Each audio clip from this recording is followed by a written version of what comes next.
there's a crew in town. The head hillbillies are making their rounds. Small town whispers loud and clear. The sheriff shot the judge in his chambers chair. Sheriff got a secret he won't keep. Judge shot dead in his disbelief. A lot of people have some stories to tell. Dark pass away, get the sound of a shotgun shell. All the secrets spill on down. Voices loud in this old town. From the courthouse to the ground. Rumors fly and they can't be bound. Neighbors hide behind their blinds. Whisper tales of troubled minds. Skeletons covering the mountainside. A treacherous reality in the pines. Winter reveals the hidden lies. Moonlight couldn't mask their cries. Shadows caught in sunlit skies. There's no cover, no disguise. All the secrets spill on down. Voices loud in this old town. From the courthouse to the ground. Rumors fly and they can't be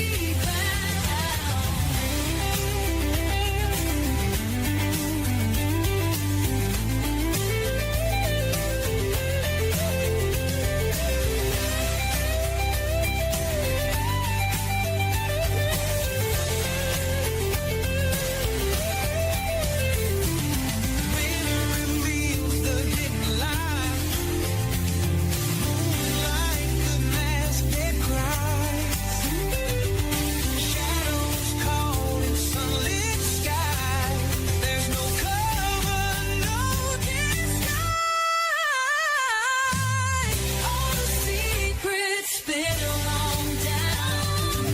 Voices loud in this old town. From the courthouse to the ground. Rumors fly and they can't be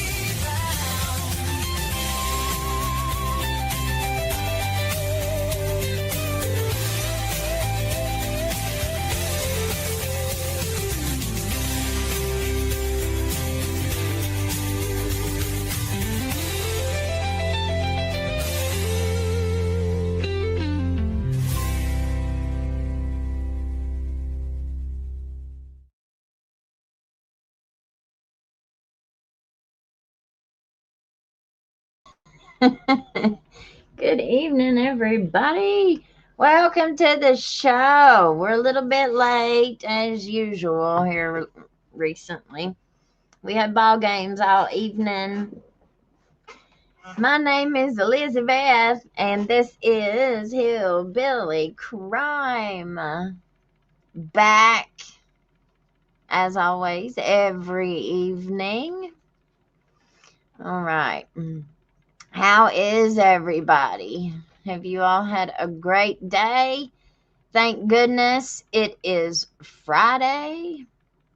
Thank goodness it is Friday. It is time for the weekend. And I don't have a bit of makeup on, nothing. I was not really too prepared for tonight, but that's all right. Tomorrow's another day. All right, guys. So, tonight, we are going to dig into something hard, heartbreaking, and absolutely necessary for every parent, grandparent, educator, and community member in Letcher County. Okay? And truthfully, all across Appalachia. Let me grab my drink real quick. What'd I do with it?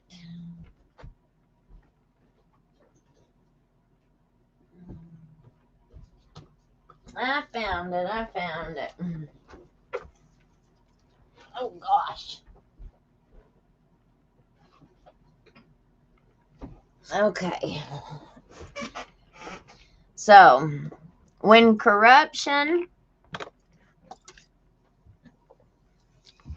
is deeply rooted, when schools, we're going to be talking about schools tonight, y'all.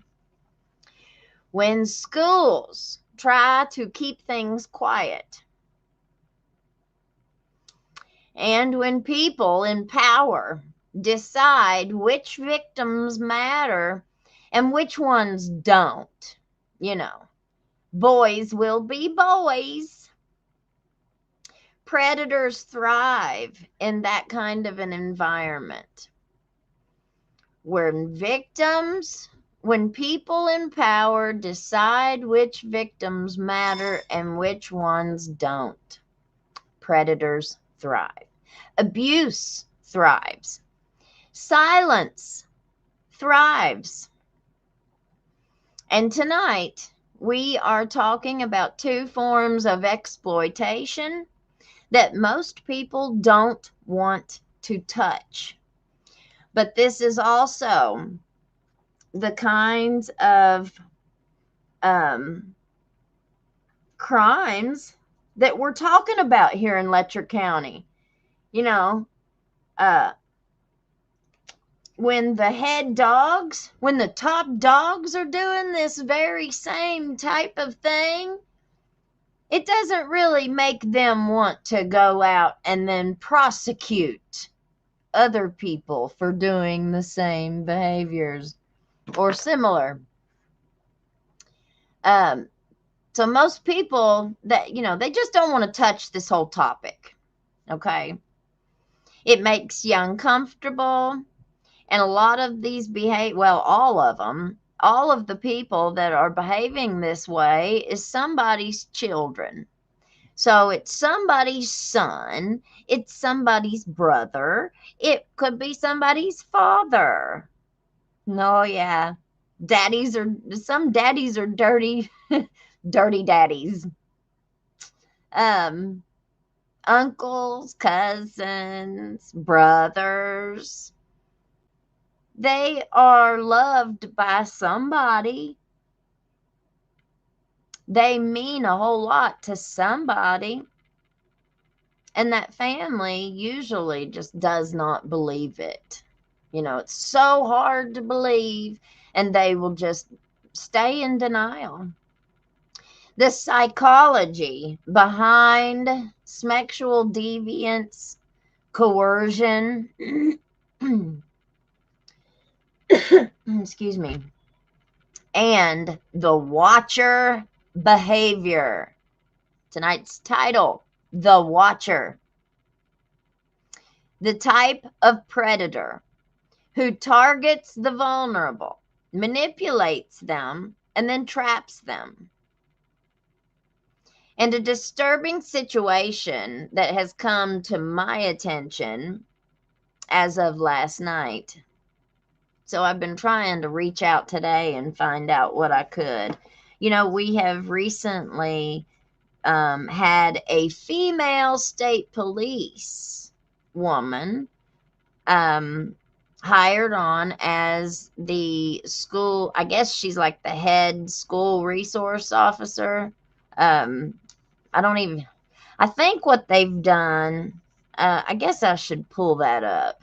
Let me see. Let's pull it up, and that way we'll have all of the accurate information. LCC hires lady state police. Let's see.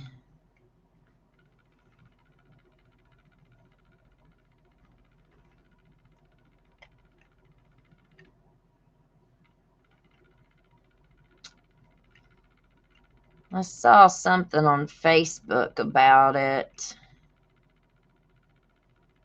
I don't see it there. Let me see. LCC. Letcher County High School. Yeah, there we go. They hired a police chief, Letcher County Public Schools. So they hired a police chief. LCC they took all of the little schools in our region and they made one big school out of them. So you have all of the kids who came from Cowan and Letcher and Neon and Whitesburg. And so all of those came together when they built the big school, when they consolidated all the schools. And, you know, I'm not a big advocate of it, because I think it took away, you know, with some things that you gained, you also lost a whole lot. And, you know, we don't even have, none of these schools have a band anymore. I don't know about schools in the cities, if they still have a band that comes to like the ball games. Do any of you all, where you live, do you guys still have like a marching band that comes out to the football games and plays, or to the basketball games and plays? We don't have any of that anymore. But anyway, all right, let me read this and then we'll go read that article. So this has come to my attention as of last night. And how it came to my attention was through a parent. So it was a parent of a girl who is one of the victims of this. So we have pretty direct information about it. And so this disturbing situation inside of our own local high school, a group of boys using AI, allegedly, to create fake nude images of minor girls under 18 that are in high school. And instead of calling the police, adults allegedly told them just to delete it, told the boys to delete any pictures that they had, allegedly. So let me be clear. AI generated sexual images of minors is sexual exploitation under Kentucky law and federal law. Yeah. But guess what they were told? They were told there was no crime. There's no crime to even report. Allegedly, they don't need to call the police. Why would we call the police? Deleting evidence does not make a crime disappear. Schools have mandatory reporting duties. Yeah, it is not optional. That's what mandatory reporting means. It's not optional. We're going to walk through the psychology, the law, the responsibilities, and how families can fight back, even when a school wants to bury it. Now, because the truth is, silence only protects predators. Now, I'm hoping that now that we have this lady police chief, like, I have a lot of hope for that. You know, I have a lot of hope. I am concerned that she's worked with all of these other people for so long. So, I don't know. Is she part of the good old boys circle? Or is she, does she think on her own? Does she do what she knows is right? I don't know. I guess we'll have to wait and see. We have to wait and see. Because people can say anything they want to. They're going to tell you everything that they think you want to hear. So, you know, we're just going to have to wait and see how well this turns out. But I'm hoping that since it's a female, she will see this a little bit differently than the men do. Now, the psychology, and I'm no psychologist, okay? I do have a master's degree in criminal justice, policy, and leadership. And of course a bachelor's and a couple associate's degrees. So I am educated, and I am, I guess I would consider myself an expert in addiction. Yeah, I would. So we're going to talk about it. The psychology plus the crime plus the cover up. So, understanding the psychology behind a watcher or sexual coercion, predators, general psychology, does not refer to any specific person.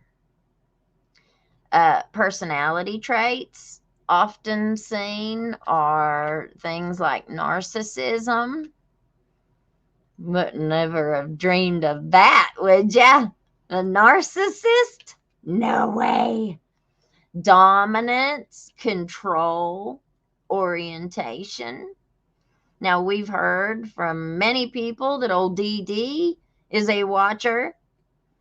Most of the accusations that have been leveled against old DD is that he would allegedly pay men to have sex with his wife while he watched.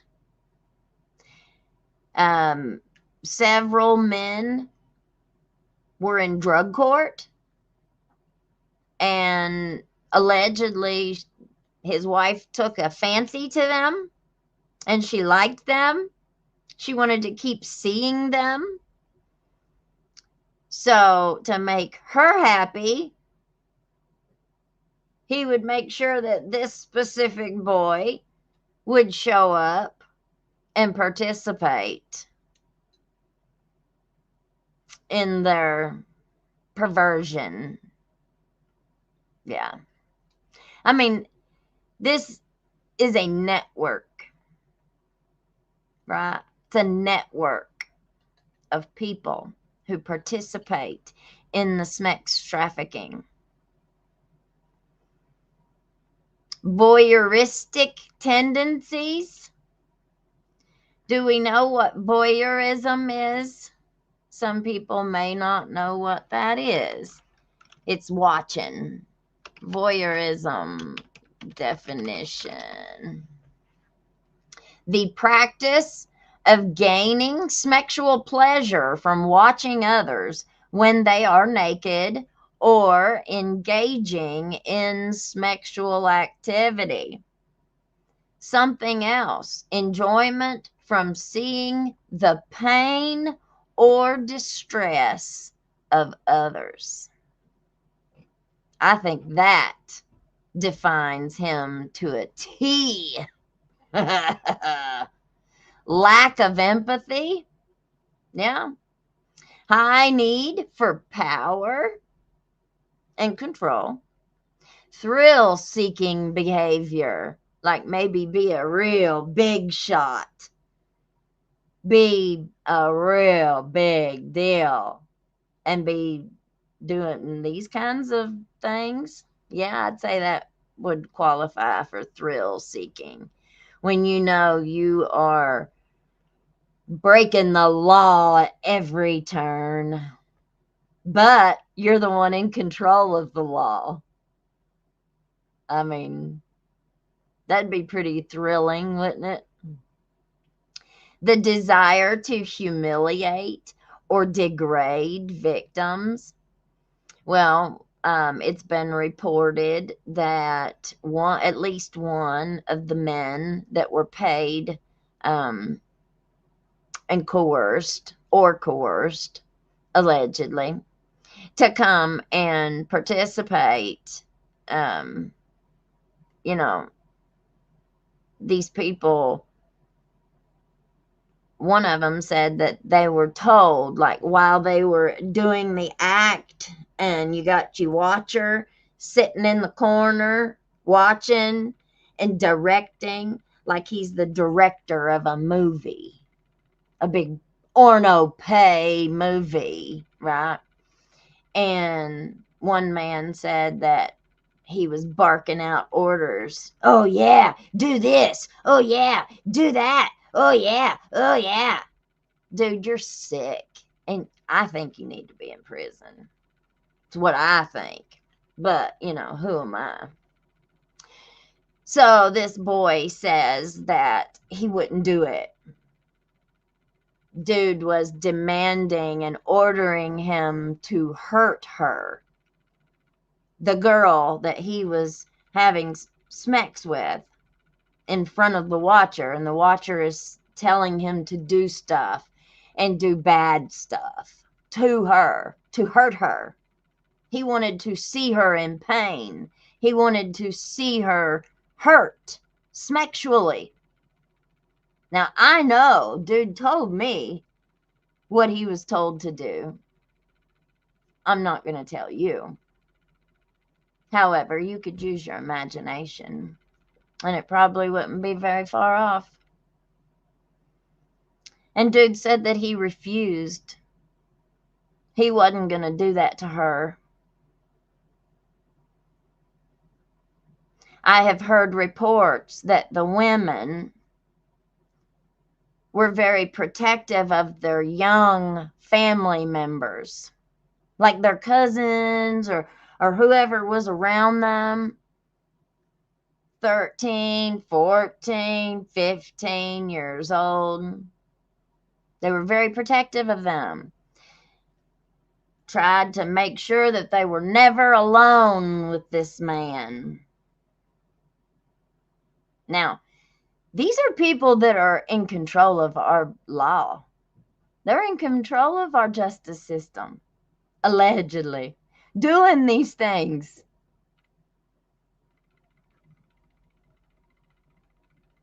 Well, I have hope that the feds are here. I have hope that the feds are looking into these things. At least I have hope. You know, I don't know if they are or not, but I sure hope they are. We're going to keep reporting on it until they do. They like to, they have this desire to humiliate or degrade women and men. You know, this isn't just towards women. It's towards the men as well. The watcher psychology. The act of watching itself is the gratification. I went and did some studying on this for this show because I was curious. I wanted to know, you know, what part of the brain, you know, are we dealing with here? Because this is a cultural problem. It has seeped down into our high school. It has seeped down, from what I was told last night, at least one of the boys that is part of this group chat is a teacher's son, is supposed to be a teacher's son. Now, I haven't confirmed that or not, but that's what I was told, that one of them was a teacher's child up at the high school. And they are supposedly all athletes. I understand. I have boys. I am a boy mom, and my boys are in sports. So I know my children. Now, my kids don't go to that school, but we have our own high school here at Jenkins, so they'll never go to LCC. But I do know that my children have group chats with their friends and their fellow ball players. It makes me wonder, though, were the coaches in those group chats? Because most of the group chats that our kids have, or that I know of my kids, they used to have, their coaches were involved in there, but now they changed the law. They recently changed the law where no coach or teacher is allowed to have any kind of direct communication through like social media anymore. So now we have to use an app. There's an app that we all put on our phone. And so any kind of communications, any kind of notices, practice schedules, game schedules, anything like that, we have to go through this app on our phone, right? They can't no more can they be all in the same group chat.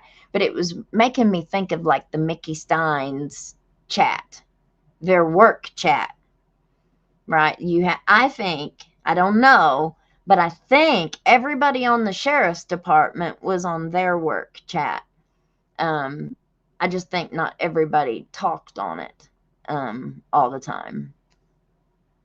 But I could be wrong. Who knows? But it just made me think about that, the similarities with how group chats work and who all's part of it and da-da-da-da-da. All right. Now, the act of watching itself is the gratification, often tied to control and ownership. Some use humiliation as a tool, right? We don't, most of us don't think like this. So our brains just don't really comprehend this. Often escalate over time. It often escalates over time, the deviance. They tend to rationalize their behavior as consensual even when coercion is present. We see that in a lot of stuff here. How these types find victims. They look for vulnerability. Addiction is a big one. Financial need. How desperate are they for money?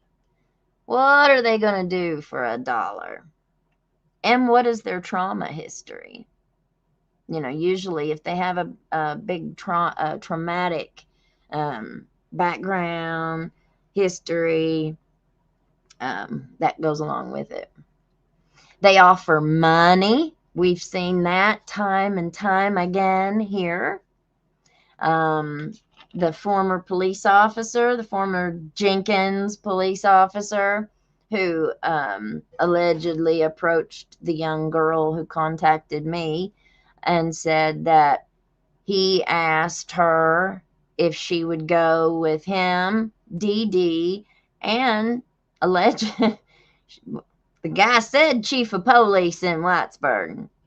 So allegedly, DD, this former police officer here in Jenkins, and Chiefy baby Whitesburg, they were all three. If she would go to Tennessee with them and have sex with them, they would pay her car payment that month, or somebody would.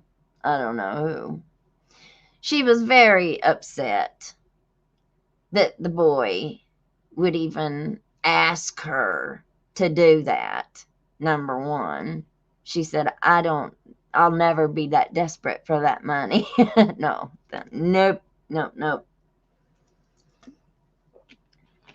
But what she was most upset about was that he had the gall, the audacity to ask her this. And this was after the shooting happened. It was after Mickey shot Kevin. You would think that everybody would have been scared absolutely to death to do something like that. I mean, it's just a report. This girl told me this happened. I don't know if it actually did or not, but I sure did believe her. Everything she said was very, very credible. She's not in trouble, like she's not in trouble all the time. The boy that asked her this was chasing after her. But how are you, see, how does that make sense? You like somebody, you're going to chase after them, but then you're going to want to share them with 2 other dudes. You want to go have an orgy with your two buddies, and we all know one of them's an old limp. So he ain't doing nothing but watching, but he's disgusting. I mean, he's just disgusting. Jeez. They offer money, protection, or maybe a little help with getting out of your criminal charges. Maybe we can help you get out of jail, or maybe we can, who knows, we're going to be talking about school. I don't know what, like, talking about the school thing just terrifies me. I can tell you right now, it absolutely terrifies me. A lot of these people, these victims, think that if they have this evidence on their phones, that they're going to get in trouble. That's not the way that works, though. I want people to understand. I'm no policeman, I'm no lawyer or anything like that, but that's not how that works. Okay, I don't need to be a lawyer. I don't need to be a policeman to explain that to you. Okay. That's not how that works. If you can get your hands on this evidence, you need to get your hands on this evidence. Those kinds of laws that would protect, that are written for that, that's for like people who are disseminating this stuff, right? That's for people who are passing it to others for nefarious purposes. If you are the victim of this kind of thing, like somebody has naked pics of you, or what we're talking about tonight is AI generated images. So they're taking, what they've done, from what I understand, is they've taken a picture off of a girl's profile, just a normal picture of her sitting under a tree with her pretty dress on. Let's just say, I'm just making something up. So they take that picture and they run it through this AI program, and they make it come out where she's still sitting underneath that tree, but now all of a sudden her dress is gone.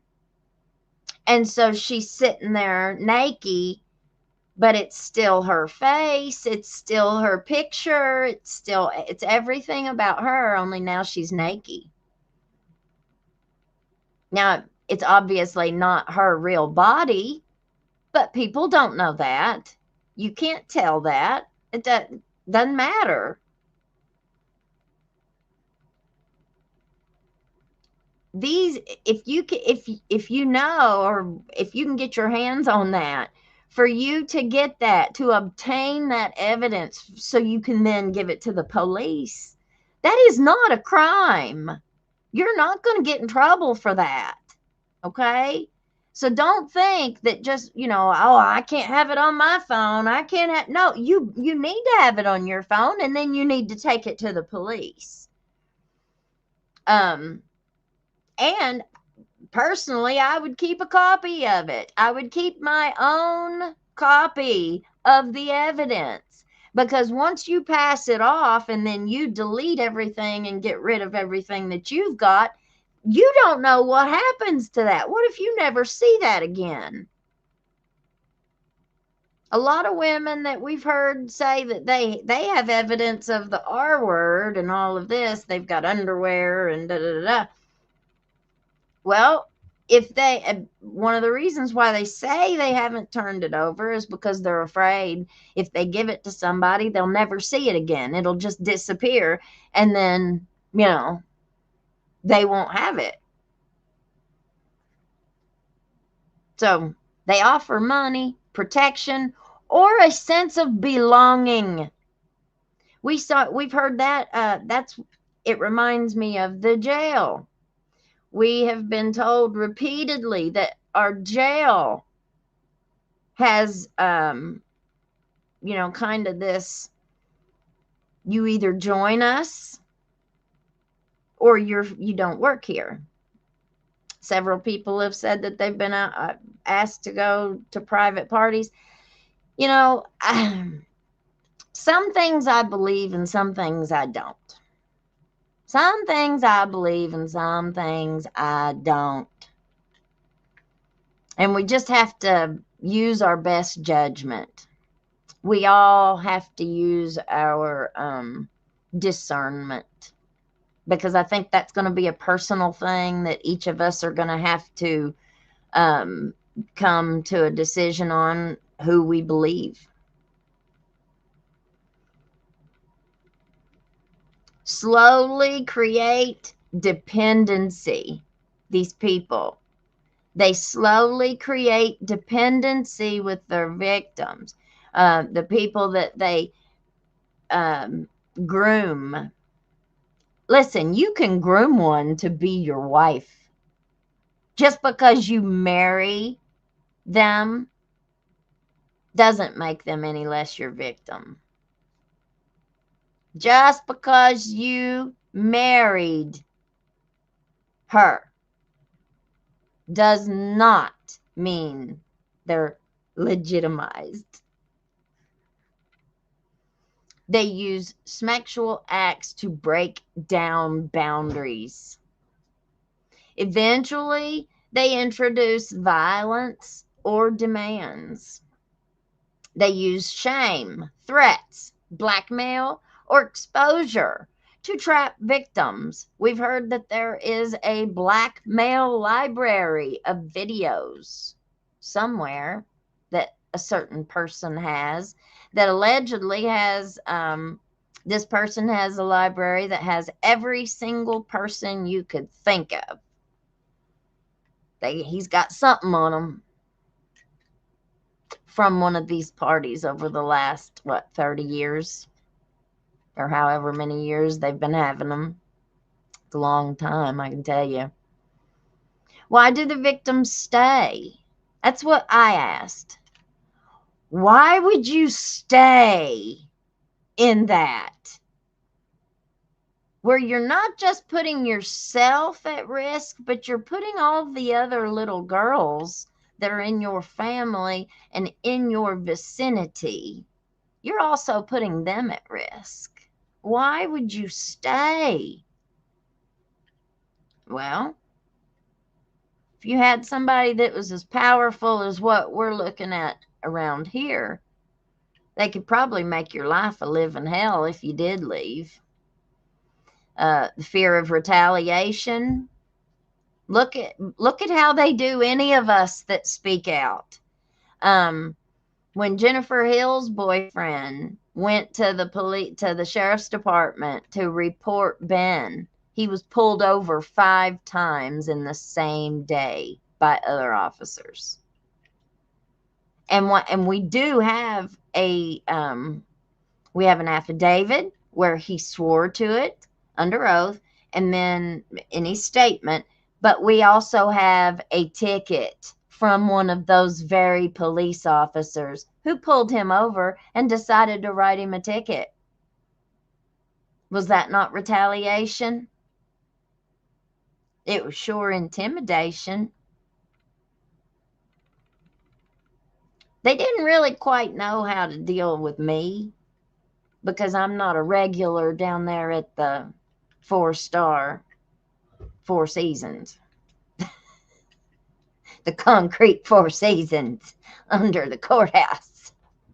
You know. I'm not in drug court. I'm not on probation. I'm not on parole.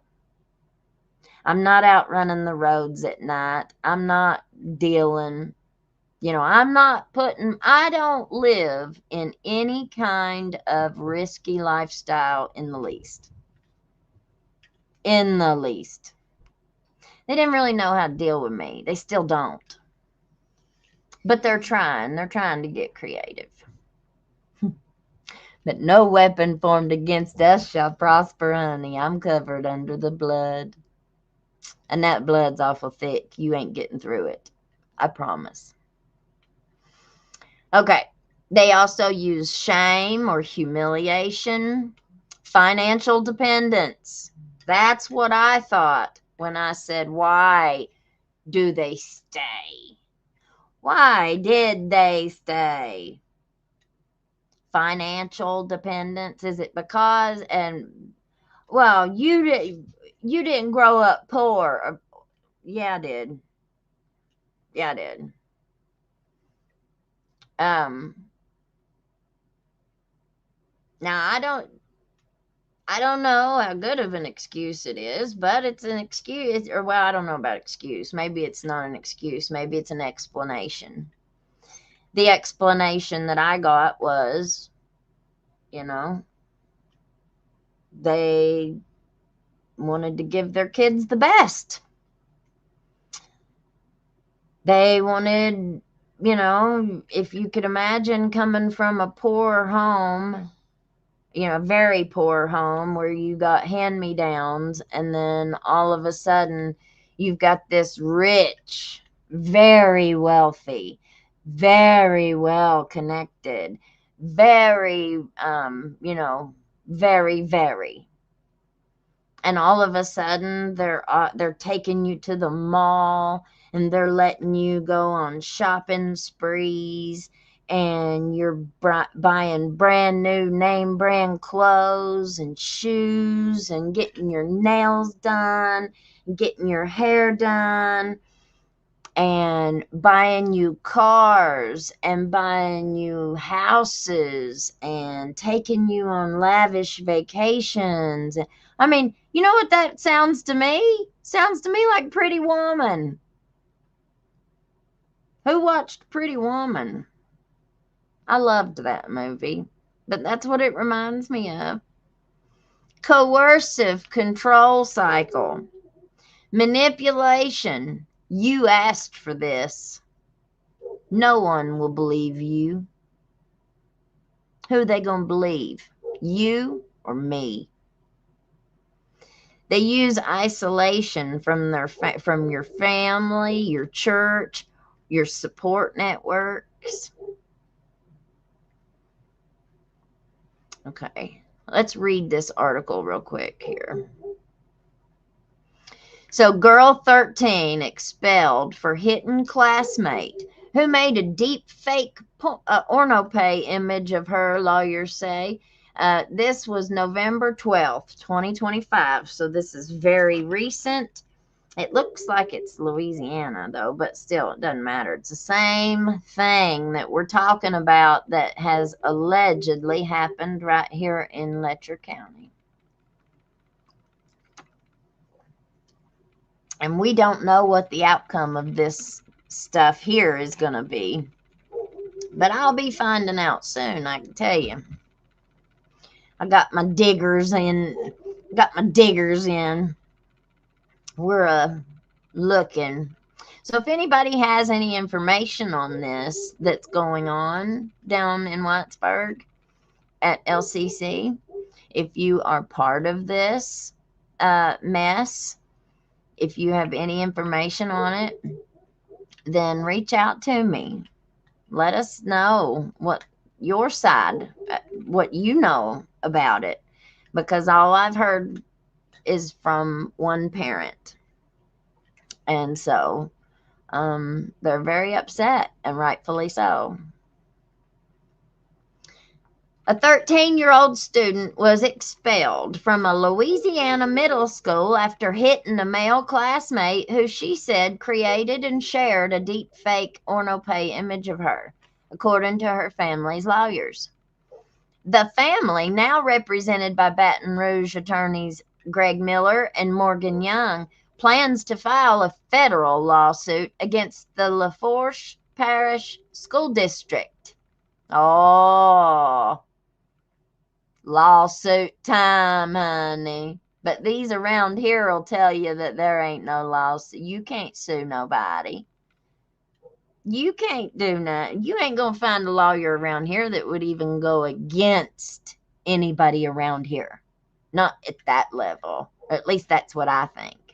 But you could prove me wrong. Find one from here that'll take that.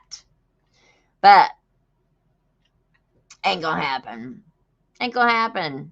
Because look who your prosecutor is. Your prosecutor would be either Jamie Hatton,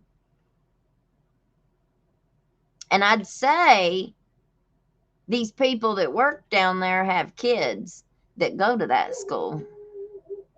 So they're probably on those teams, I would think, because I'm pretty sure their kids are athletes. I know they've been coaching themselves because we've played against them in baseball. So I was just putting that together in my own head, thinking out loud. The incident occurred at 6th Ward Middle School in August when the school year began. 13 years old. She's a baby. The girl's father, Joseph Daniels, and the attorneys say the young girl endured bullying after the deepfake nude was circulated throughout the school. Oh, how nice. Deepfake images are created using artificial intelligence, AI, and can appear realistic enough to deceive the viewer. Attorney Miller said school leaders at 6th Ward Middle School failed to address the girl's complaints about the circulating image, despite her reporting it to school leaders. The school board's actions in this case are reprehensible, Miller said. My client's daughter was begging them all day to put a stop to this. Not only did they not put a stop to it, they put her on the bus with the perpetrator. Oh. I'm going to tell you what I was told about this case here in just a second. When the girl saw the photo being shared again on the school bus, she hit the boy who she said was responsible for creating it. She was later expelled from the school. Now, I don't agree with that at all. But, I don't know. I'm not a school teacher. Daniels said he disagreed with his daughter's physical response, but felt the punishment was excessive. I think so, too. I don't think she should have been expelled. That was kind of something similar happened to me, only a little bit different. I was in 5th grade at the Benham School in Benham, Kentucky. It's the hotel now, the Benham Inn. And I had asked to go to the bathroom. I got up and went to the bathroom, and whenever I was walking back to the class, there was 2 black boys that were out in the hallway. I don't know what they were doing out there. I have no idea. There wasn't nobody else out there. Remember a hall pass? I had a hall pass, and I went to the bathroom. And I come back, and one of the boys threw me up against the locker, because you had lockers down each side of the hallway. Or at least down one side. I don't know if it was on the other side or not. I don't remember. But he threw me up against the locker, and the one boy held my arms up against the wall, and the other one felt me up. I was in 5th grade, and I was mortified. I didn't know what to do. I was scared. I was mad. I went into the classroom and I told my teacher what they had done. And she was like, just go sit down. Just go sit down. Like, she didn't want to hear nothing about it. And the more I sat there, the more upset I got. And I finally just got up and walked out of my classroom. And of course, my teacher was like, where are you going, man? And so I left. I left school. I lived a couple blocks away, and I left, and I walked home. There wasn't nobody else at home. The house was empty. My mom was at school at Richmond at EKU, and my uncle was at work. And the principal followed me home. He stayed a distance behind me, but I could see him. He followed me home, and so when I went into the house, he walked up on the porch and knocked on the door behind me, and I just didn't answer the door. he finally left and went back to school, and they called my uncle. My uncle called my mom. She came home, and whenever I went back to school, he was wanting to expel me for walking out of school. Now, this was what, back in the 80s? So it was a long time ago. But I can remember my mommy grabbing him by his shirt, and she jerked him up his desk, across his desk. She jerked him up like that. And she said, "You're not expelling my daughter."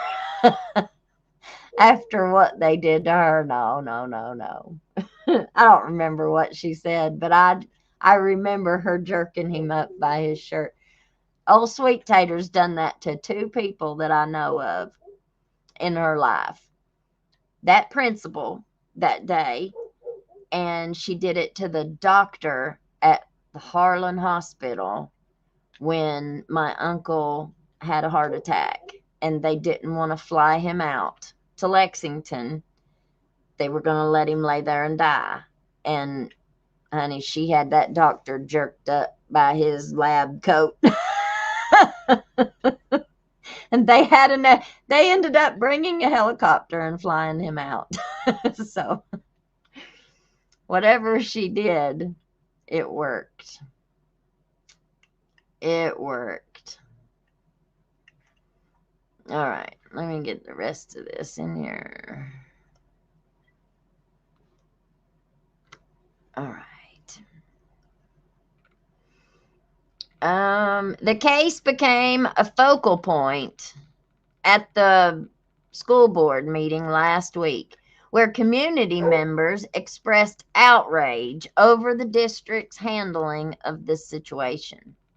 During the meeting, speakers described how the girl tried to contact her father during the school day, but was told by school officials that parents did not need to get involved. Very similar situation, I think, that they're trying to pull here. I was told that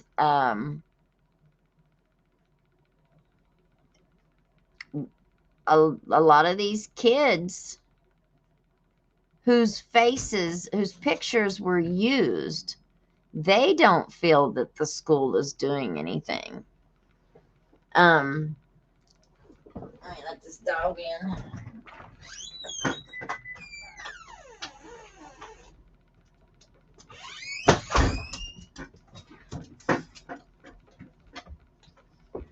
They said, well, I heard it was told to one of the parents, well, whenever your child comes home, they're going to tell you that we didn't do anything. Okay. So are you calling to confirm that you didn't do anything? So we're going to see. We're going to see how this plays out. Especially now, that people are going to know about this, because this was starting, people were feeling like this was starting to be swept under the rug. There was supposed to be a meeting today to discuss it further. So, like I said, if anybody has any information on this, let me know. hillbillycrime@gmail.com. You can send me an email. Or you can reach out to me through Messenger or whatever. During the meeting, speakers described, I already read that part. The board voted to allow the student to return to school on probation, but the expulsion remains on her record, according to her father. That doesn't even make no sense. Attorney Young joined in with the others who criticized the district's response. I think the biggest failure is that they failed to take accountability for their role and their fault in it, Young said. Instead, they chose to shift the narrative onto a 13-year-old's reaction after being sexually exploited all day. So she had to sit there all day and watch all these kids around her sharing that photograph.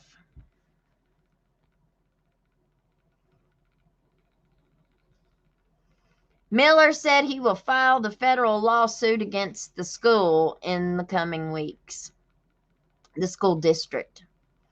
The case has gained attention on social media platforms, including TikTok, with nearly 2-hour school board meeting viewed more than 40,000 times. Daniels said the experience has affected his confidence in the school system. At this point, of course, it's shaking my faith. I completely feel they failed all the kids, he said.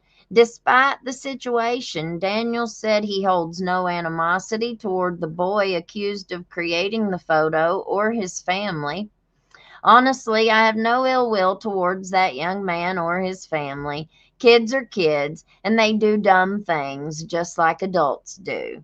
So, especially at that age, they don't comprehend the severity of what they do, Daniels said. The LaForge Parish School District said it could not comment on specifics because of federal privacy guidelines. The superintendent said the district immediately reported the case to law enforcement and an investigation is ongoing. Their full statement: the school board is dedicated to a mission centered on providing a safe, healthy, and nurturing learning environment for all students. And this mission is reflected in values that prioritize the well-being and the success of every child. Our commitment to student safety and our commitment to the consistent application of consequences are the bedrock and foundation upon which every decision is made. Well, I think this is just a bunch of word salad. It goes in one ear and right out the other, the whole thing. We understand the public's interest in this matter. However, federal law, specifically the Family Educational Rights and Privacy Act, FERPA for short, strictly prohibits us from releasing or discussing any specific student's disciplinary records. We can assure you that all violations of our student code of conduct, including acts of violence and distribution of orno-pay, are immediately and thoroughly investigated and are met with adequate, swift, and consistent consequences. This case was brought to law enforcement immediately and continues to be an ongoing investigation by the sheriff's office. We deeply value their commitment to aid our ability to address unwanted and criminal behavior. Unfortunately, in this case, there is a tremendous amount of misinformation and omissions of fact that present a one-sided story that fails to illustrate the totality and complex nature of this particular incident. Of course, there's always two sides to every story. We know that. And the district's response: we have never and will never steer from our mission of ensuring a safe and healthy learning environment for all students. Well, I think that's a very prepared, politically correct, safe statement written by lawyers, I'm sure. Written by lawyers, I am sure. All right, let me this real quick.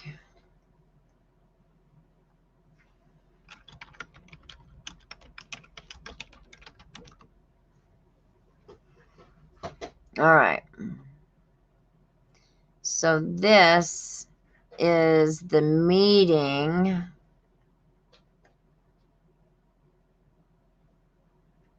Let me get it up here.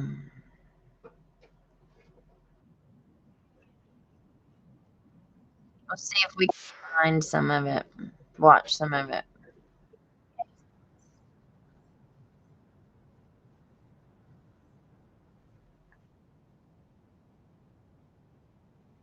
Father, we thank you for allowing us to gather together this evening to faithfully serve you and our school district. Allow your holy wisdom to be upon us and guide us to make decisions according to your will. Watch over all employees and students and bless them endlessly for their unwavering dedication to our parish. We ask all of this in your holy name. Amen. I pledge allegiance to the flag of the United States of America. Take fast, which funds all of the things we do on the front. So you also have received what the donation categories are and sponsorships are. Any support is greatly appreciated because this is what keeps the organization running in downtown Thibodeau. For the year, and Ms. Ann Hodson is going to call out those names and just give.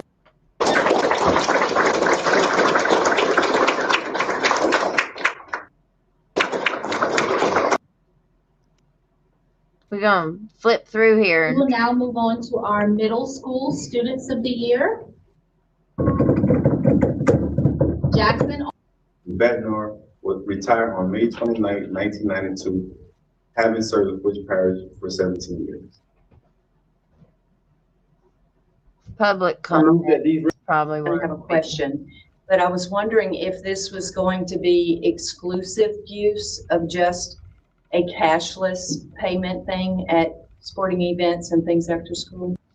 Approve a change order request in the sum credit of $216,000 to remove the scope of work.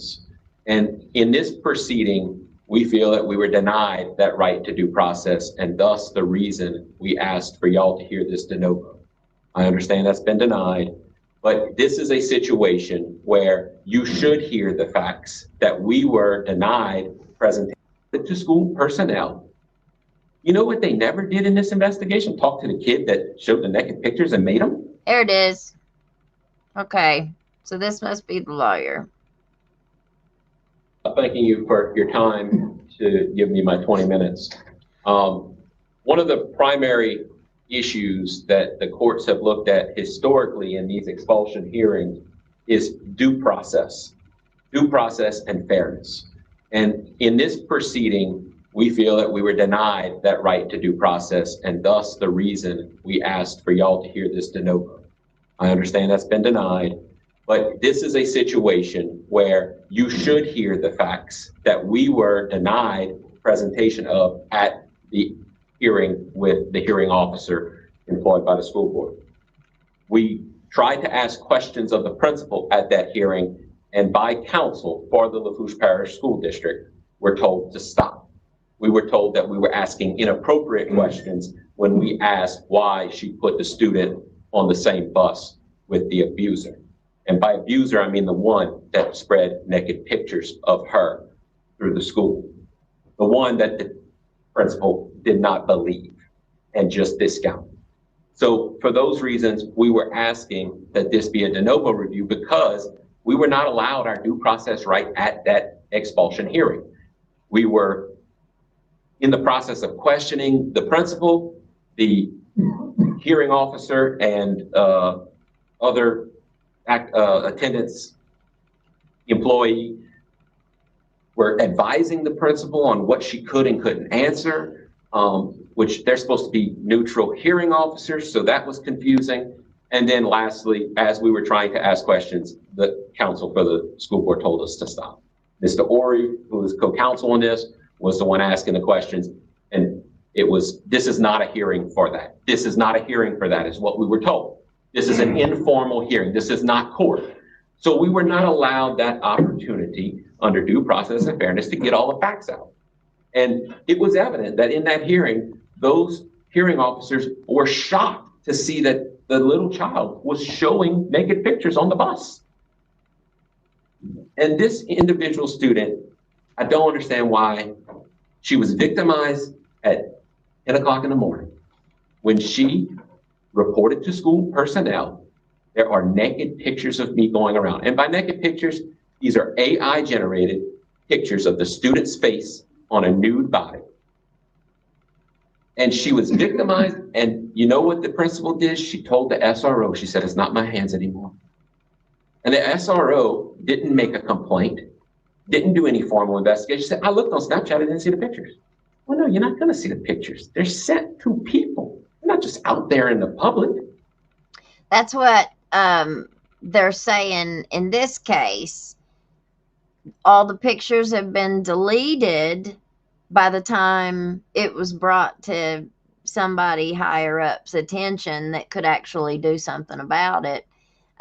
Allegedly, they were told by their coaches to delete everything off their phones. So when the school went to go look at their phones, there wasn't anything there. They had already deleted it. But isn't that like tampering with evidence? Wouldn't you think that would be tampering with evidence? You'd think. But I ain't no cop or prosecutor.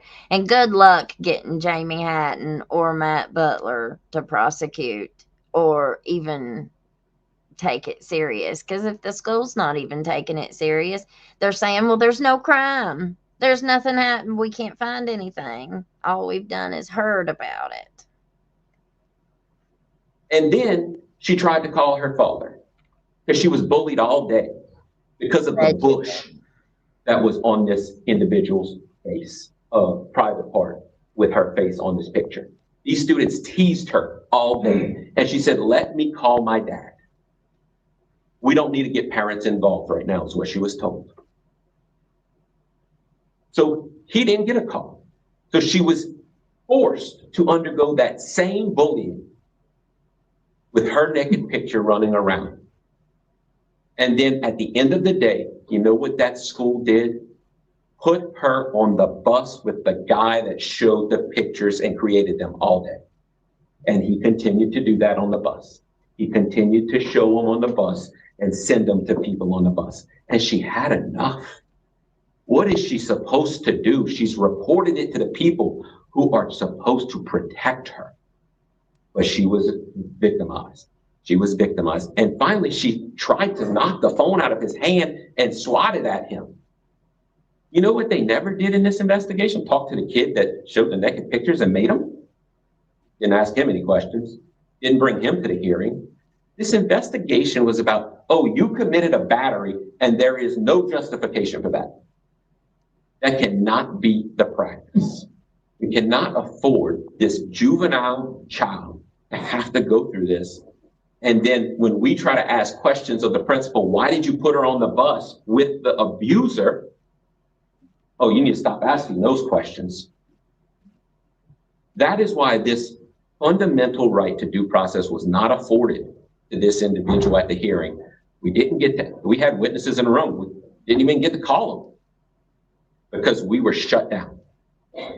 This is a precedent that I believe y'all need to be very attentive to, because this day and age, education is changing and what students can do is changing.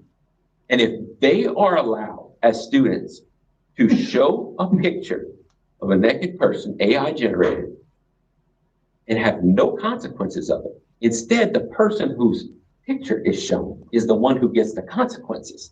The one who had no problems in school before, and now she is doing poorly in a past site. This cannot be right. There's a point where you say, you just got to have that gut feeling, and it's got to sit well with you. And a girl who just had enough and swatted at a boy who didn't even move. He was like, oh, okay, I'm just going to take my little hit on the head and move on. And then he's still at school the day we go to the expulsion hearing. I believe that there are cases that I have cited, and I know we're beyond that point, but the de novo review is honored in Caddo Parish. The Supreme Court of Louisiana said that's a great thing. They were afforded their due process right by being able to come to the school board and present what actually happened. But there was no motion for that despite our requests. We believe that we have statements from witnesses who have come forward, who have found out about this information and how utterly disgraced they are that this little girl who was victimized, is now being victimized by the system. And they want to come forward. They want to tell you what they saw that day, but they can't because you don't afford them the opportunity, and neither did the expulsion committee. Ivy Daniels was a good kid. If you had a person who was constantly getting in fights at school, there's escalation proceedings. Your own policies say start with something simple. Start with some remediative action, not jump to expulsion. This was not a random act of violence or anything. This was not a terrorism case where people get expelled. This was such a reasonable response to what this little kid endured. And there were so many options less than expulsion that could have been done. But it seems like par for the course for 6th Ward. Because later that month, a boy is beating somebody else, another girl up on a school bus. So maybe that's the problem. But in this case, we have a girl who was victimized, told, we don't believe you, you don't have the pictures. But we got the pictures now. We got the pictures now. But we can't even have a hearing on that because our due process rights were not afforded. And your recitation of the law is correct at the district court. So what happens at the district court is we appeal. They're going to do a review just like this, argument, no new evidence. And if they find that the due process right was not afforded, they're going to kick it back. So now we're back here. And do y'all now kick it back to, so we are going to be months down the road with this little child having no resolution because she was a victim. Has she not been a victim, we're not here and none of this happens. And I'd like to give a few minutes to my co-counsel, Mr. Orr. Ladies and gentlemen, what's going on here, I'll be quite frank, is nothing more than disgusting. We spent a lot of time, 10 minutes, talking about due process. You don't even need to talk about that here. Let's talk about the bare bone facts of what happened. You had a child. Ivy, stand up. Where you at? Stand up. That girl, her image was taken by artificial intelligence and manipulated and manufactured to be child pornography. Child pornography, sir. She went to you guys. She went to the school. She asked them for help. She was denied. She then asked to talk to her father, to call her father, because she was being made a fun of. She was denied. And then they thought it'd be a good idea to put her on the bus. So here's what we know. We have a kid, undoubtedly, whose images were taken, manipulated. And listen, you know, him saying it is different than me reading it. Right? Did it hit you all differently? Because it hit me differently. Hearing him say it, you know, she tried to call her daddy. She was humiliated, mortified. There she is in school, and all these kids around her are passing this picture of her around, and she's seeing it on their phones. She tried to call her dad because the school wouldn't do anything about it. They denied her to call her dad, and then they put her on the same bus with the same kid. How insensitive. How can people think and say, oh, the kids like last night, oh, Tiff, you know, they talk about are their kids. You know, they put all over social media and the Facebook ultimatum and all that, you know, that I'm this horrible person. I'm exploiting their kids. All my shows are about them. And I put their kids, even Allison Rose, the girl in the picture with the judge, with the baby, she started screaming that I had her kid on my show every day too. And they don't listen to you when you say no. Yes, you do. Yes, you do. Okay. Okay. Anyway, it's just ridiculous. It's ridiculous. They care about all these kids, but yet could traumatize so many of them, like last night. Had cheerleaders crying. Acted awful. Manufactured of child pornography by a student at that school, the mere allegation alone should be enough to never put them on the same bus that day. That's right. This is my business. This is what I do every single day. People are charged with crimes. Many are not guilty and many are guilty. But you know what you don't do the same day? Put them in the same room. Yep. Especially after a lack of an investigation. Do you realize what you guys are about to do? Each and every one of you has kids, and your kid comes home crying because a student took her image, manipulated that image, and made it look as if she had now pubic hair in her private area. She's getting made fun of all day. She comes to you crying, and now you got to explain to her, hey, daughter, look, I'm sorry that the school, the people that are supposed to help you did not help you. They didn't do their job. And I got to punish them because they took action after the same videos and images are being shown on the bus again of her? You guys okay with that? What world are we living in now? How are you going to tell that? You're going to do that with your daughter? I like this guy. Your daughter gets that done to her. You guys okay with that? You know what's amazing? The district attorney here, she didn't find that Ivy was a perpetrator. They declined charges. They will not. They have adamantly said they will never charge that little girl with battery. You know why? Because it's justified. She asked for help, not once, not twice. She is the victim. And now you took her out of school and suspended her? Excuse me, expelled her? And now her grades have plummeted? You took that from her. You have a chance right now to make it back. So no, I don't need due process. That alone, you have enough. It is not enough to say, we investigated, but we really didn't. You investigated, what was that? You didn't even talk to him. You didn't find an image. I bet you didn't. It's Snapchat, it disappears.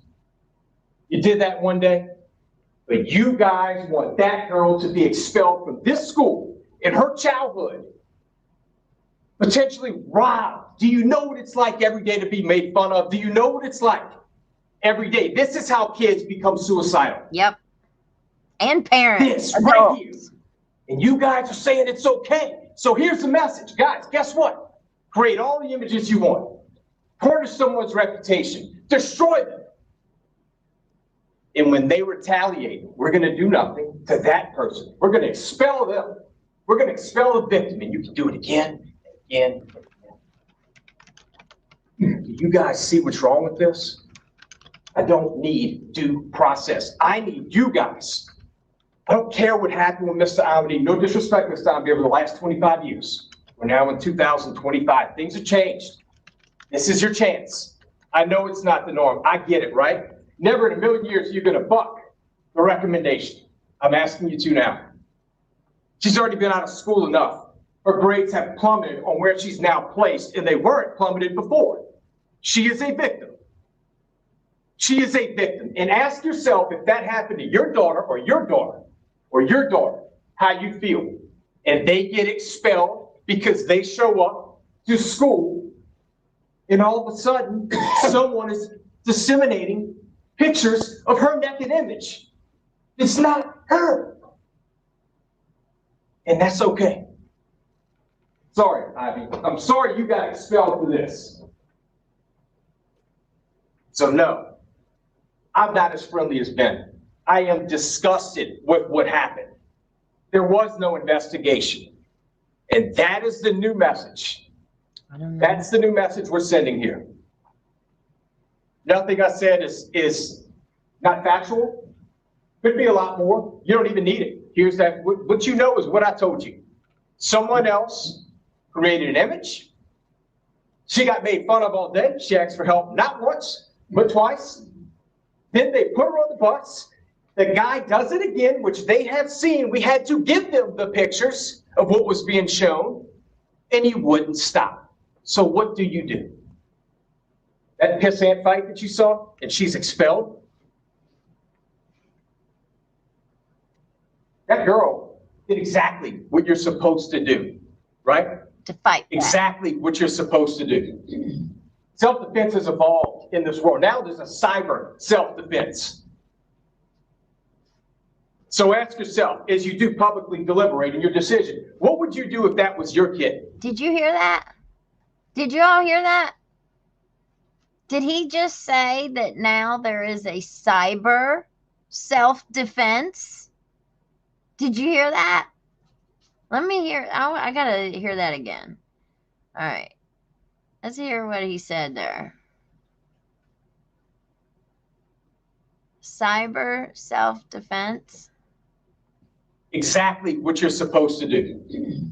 Self-defense has evolved in this world. Now there's a cyber self-defense. He said self-defense has evolved in this world, and now there is a cyber self-defense. So ask yourself, as you do publicly deliberate in your decision, what would you do if that was your kid? What would you do? You're gonna say, sorry, babe, I know you worked hard, you love school, but someone else generated a picture of you and you took action because they wouldn't and they expelled you. That's not right. I don't care what happened the last 25 years. That is not right. That is one of the biggest injustices I have ever seen in my career of what's going on right here.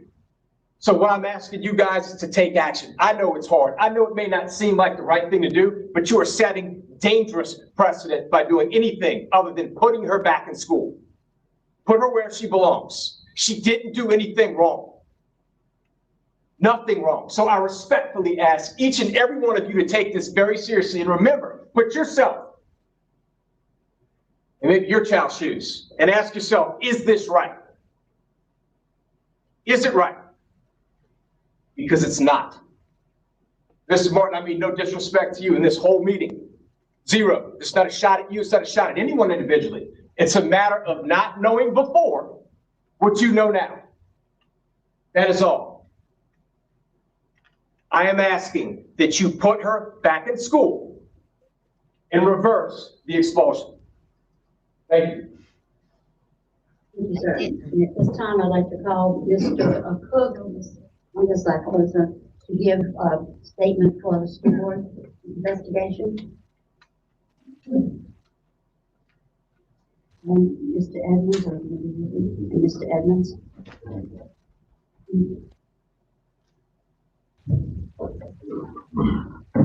Lawyer. An administrative hearing is not the same standard as that of a formal trial. Student suffered no violation of her due process rights. Student had a fair hearing before school officials. School officials met the procedural requirements. All participants in the hearing were advised of their rights, including the Fifth Amendment. The decision to recommend expulsion was supported by the findings, and the findings were supported by the evidence. All relevant material evidence was produced or had an opportunity to be produced. All video evidence was viewed openly in the presence of all parties and counsel. The request for a review of the superintendent's decision because the hearing was conducted in such a manner that all the evidence was not presented at the hearing is entirely false. This opportunity was afforded several times, and the hearing was conducted following the letter of the law as evidenced by the transcripts and recordings. The student was given every opportunity to say what she wanted to say in the hearing. The student's representatives were allowed to submit evidence. The student was charged with assault and battery of a student. The student was asked in the presence of counsel if she had struck and hit a young man, I said young man because I didn't want to say his name, while he was sitting in the seat of the bus. The student replied yes. In the presence of counsel, the student and parent responded affirmatively when asked if they had been treated fairly at the conclusion of the hearing. Thank you, sir. At this time, we have a discussion of the.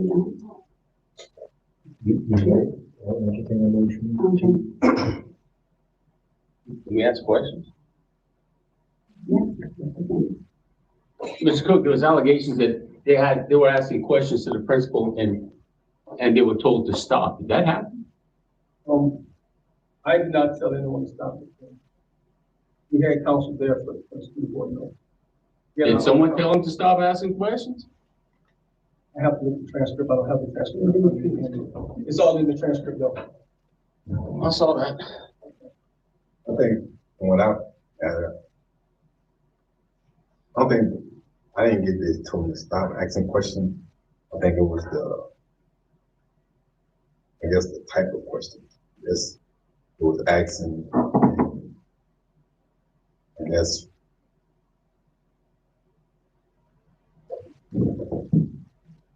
I just thought they kept saying that it was more of information. I understand. I don't think they would ever stop till it stopped. I just thought it was the type of question that was being presented. Yeah.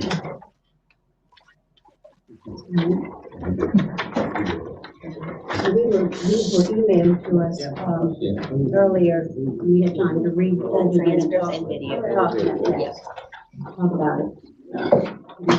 We did receive this early. Yes. We've gone through. Now, I'd just like to step in here for just a second. One of the things that I realized whenever I worked for that nonprofit locally here, and you had a board of directors meeting once a month or once every 3 months, I think. It might have been once every 3 months.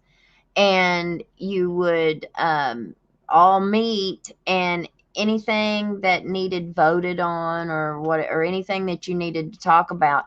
Well, one of the things that I did, I realized that most of these people that sat on these boards, it was all just like an image thing. They didn't actually do any work. They weren't getting paid. So it was a volunteer position, strictly volunteer. Most of these boards, I think all of them are really, they're volunteer positions. You do not get paid for that. To sit on a board, it's really just prestige and whatever.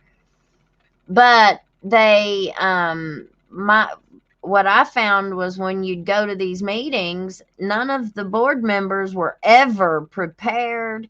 They were never, ever, none of them were, they wouldn't read anything that, like, I would send things through email and say, please read this so we all know what we're talking about, whenever we meet. We would have our meeting and nobody would have read anything. I mean, I might be exaggerating a little bit, but I'm telling you, there was nobody that ever did their homework. Ever. And I just have a problem with other boards. Sitting on this too, school board might be the same way. I'd say it probably is. They just show up to the meeting. They try and act prepared, but I doubt many of them are. I mean, competence is not, we're not drowning in competent employees these days. Operated. Yes, we all had that opportunity to read. And I'm sort of talking to the end if you had any questions. And the video as well. So Yes, I don't think that the attorneys presented the video that I witnessed and I saw from the transcript seemed to be a bit skewed. Yes, she is a victim. I agree with that. I remember if that. she had not hit the young man, we wouldn't be here today. We wouldn't have come to an expulsion hearing. What? Be here today. So, the attorneys presented the video that I witnessed and I saw from the transcript seemed to be a bit skewed. Yes, she is a victim. I agree with that. But if she had not hit the young man, we wouldn't be here today. Oh, We wouldn't have come to an expulsion hearing.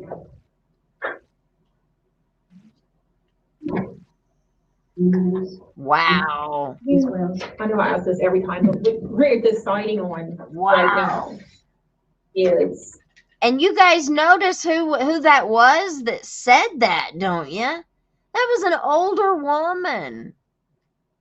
That was an older woman. Probably my age or older.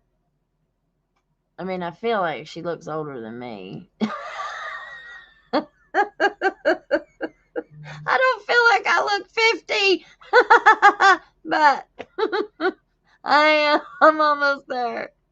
Whether we want to overturn the superintendent's decision or uphold it, amend it, or dismiss it. And normally we can't take new evidence into our decision. Is that Correct. This is what we do. this is what we have to use? So everything that he just told us, we basically can't use to make our decision. That's inaccurate. There's nothing I told you that's not in that transcript. In a different wording, yeah. So in the But we go by, this is what I'm saying, is we go by the transcript. Correct. That did make a lot. Buddy, I like that lawyer. And I'm really hard on lawyers. But I like him. I want to know his name. I might become a groupie. So was the pictures, make sure I read this correctly. So the pictures, was the pictures presented in the hearing? You get him, man. So did it have? Yes. I have a copy of the student showing his phone on the bus. I introduced it at the hearing. If that's not in y'all's packet, y'all have been misled. It's got the naked pictures, they're thumbnails. I have the full one if you want to see it. But they're thumbnails of the naked pictures, and he is on the bus showing people. So that was introduced. Also introduced. Okay, can you? Those were screenshots of the video that, did you get the opportunity to watch the video? Yes. The young man who was walking around on the bus showing the video, pictures of people that was not the young man that was assaulted or got into an altercation with. That was a young man who struck that child previously and then walked around and went to each section of the bus showing everyone that this and then before everything else happened. So that was admitted, that was in the video. It was just a screenshot of that section blown up and we turned it into the packet. This is just the transcript. So he submitted that image. From the video. Yes, sir. Yes, ma'am. I feel like it's being misunderstood because is the document that I submitted at the hearing in y'all's packet? Because the document that I submitted is not the school bus camera.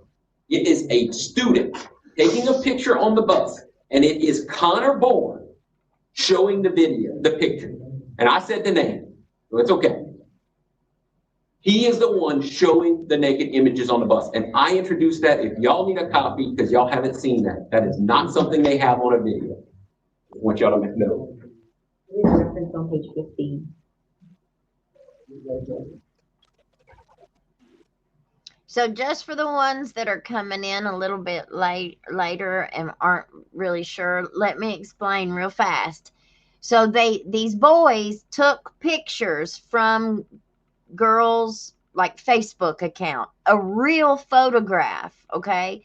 So it's a real photograph of this girl. This is the same thing that is happening in Letcher County at LCC right now.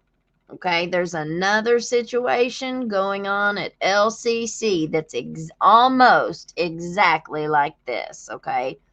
We're talking about the same type of photograph.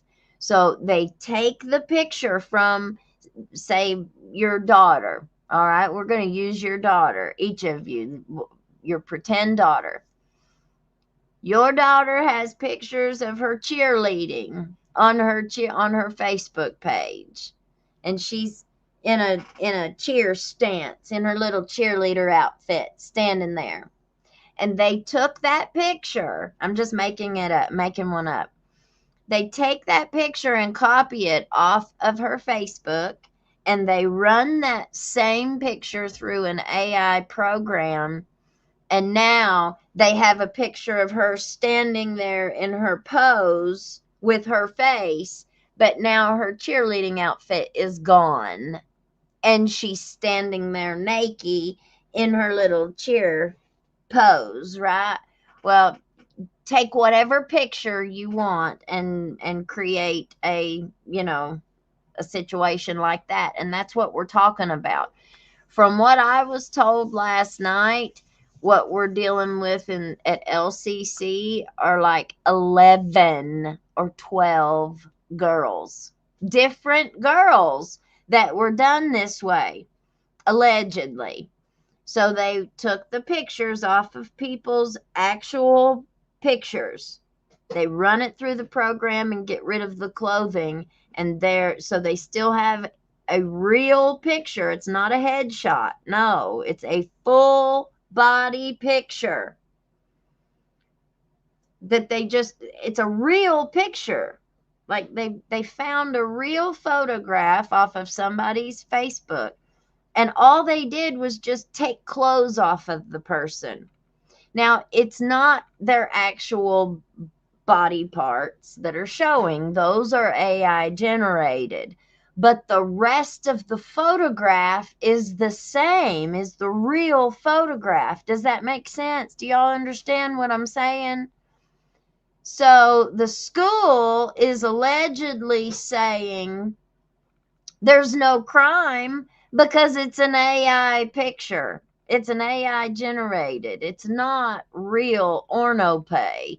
So because they've shared this to each other now through the school or through their group chat, I think is the situation here. I don't think it was done the same way that this on the bus was done. I think the LCC situation was in a group chat, so it was just going around the group chat. But who knows? I'm sure that it got out of that group chat somehow, because some of the girls themselves saw the photographs of themselves. I've talked to one parent of a girl who had a picture done of them. So it's not their body parts, their actual body parts that are being shown, but that doesn't matter. It's still a real photograph. Bella, come on.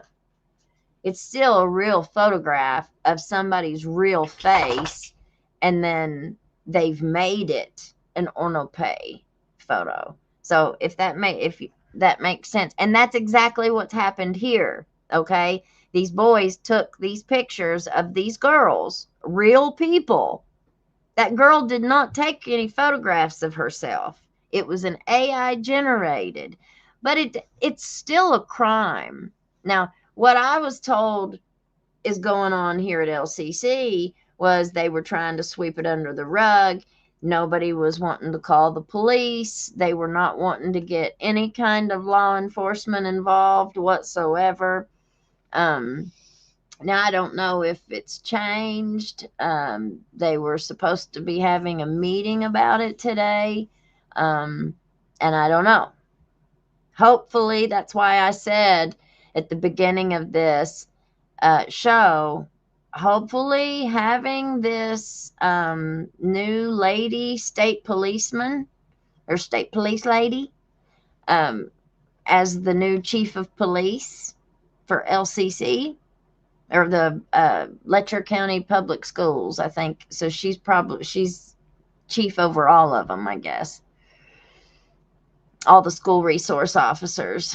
And hopefully she will see this in a different light and actually,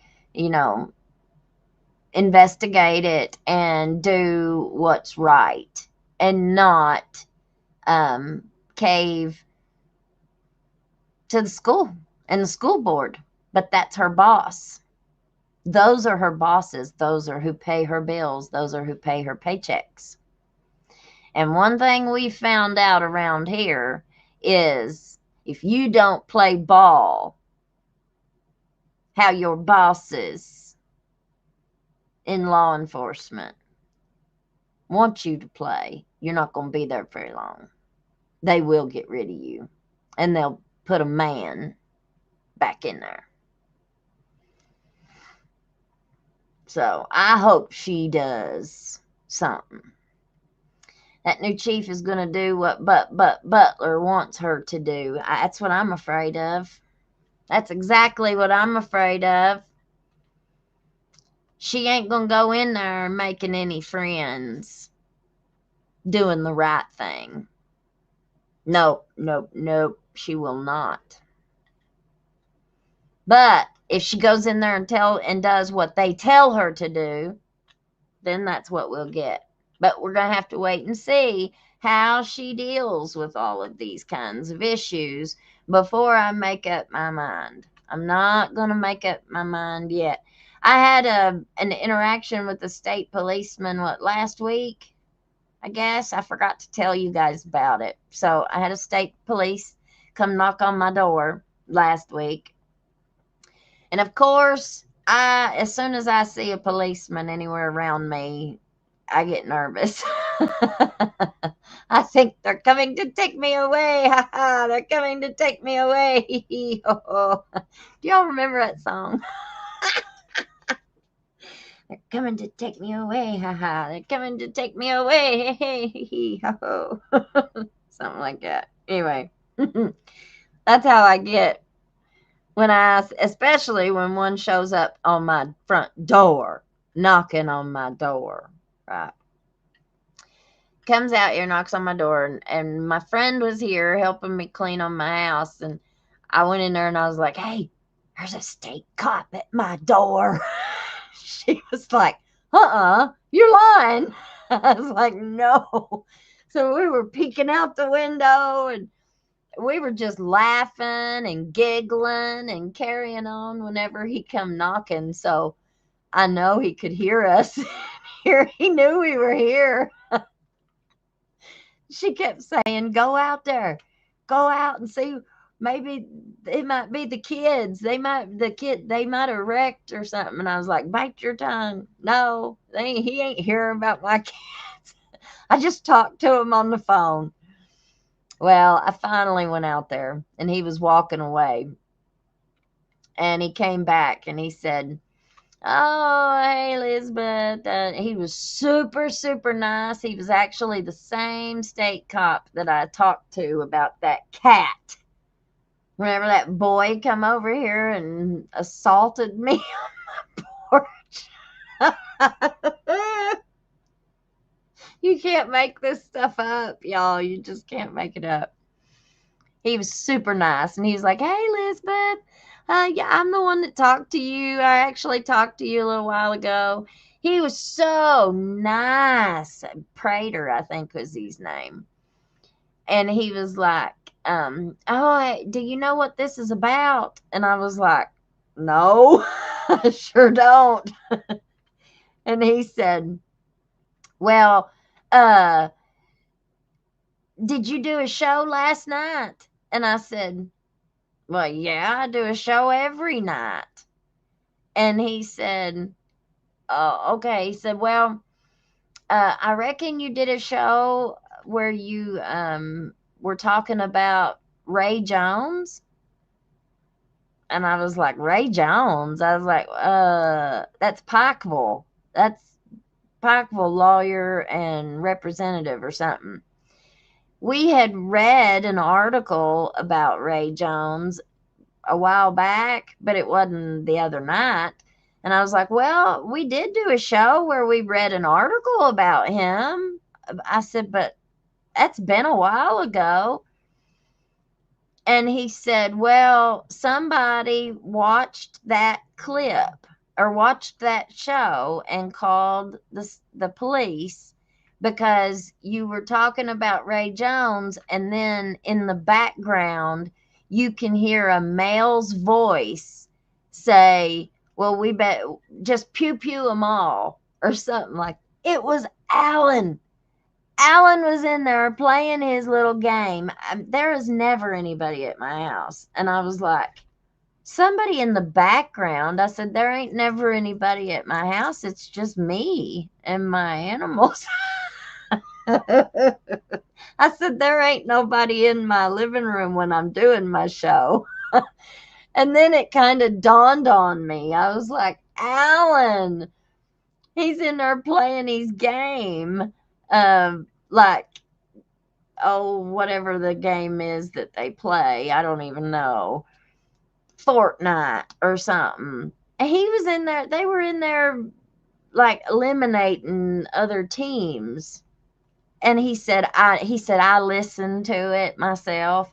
He said, and I even said that somebody either watching a movie or playing a game. And I said, yeah, I said, that was my kid, man. Call of Duty. Yeah, he was playing Call of Duty, I guess. Something. But that cop was so nice. He knew it. Like, he wasn't trying to give me a hard time at all. He was really respectful and, just kind of like, don't even worry about it. We'll close this cat out and, move on about our business. But, when people talk to me like I'm a human being, I can respond like a human being. But if you treat me like an animal, I might respond like an animal. Does that make sense to you? I can't help it. I can't help that that's how I am. But it's how I am. If you treat me like a human being, then I'm going to treat you back that way. You treat people how you want to be treated, right? But if you treat me like an animal, that's what you're going to get. All right, let's finish listening to what they're going to say. So was the camera not on at that moment that we didn't capture that, or it was on? What he's describing was also captured by the video we watched. Okay. From a different angle from the studio. Yep. Get what you give.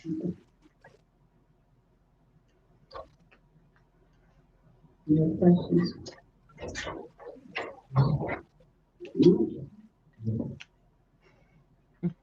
I'm always one that has a problem with this. But and the DA's not going to charge her.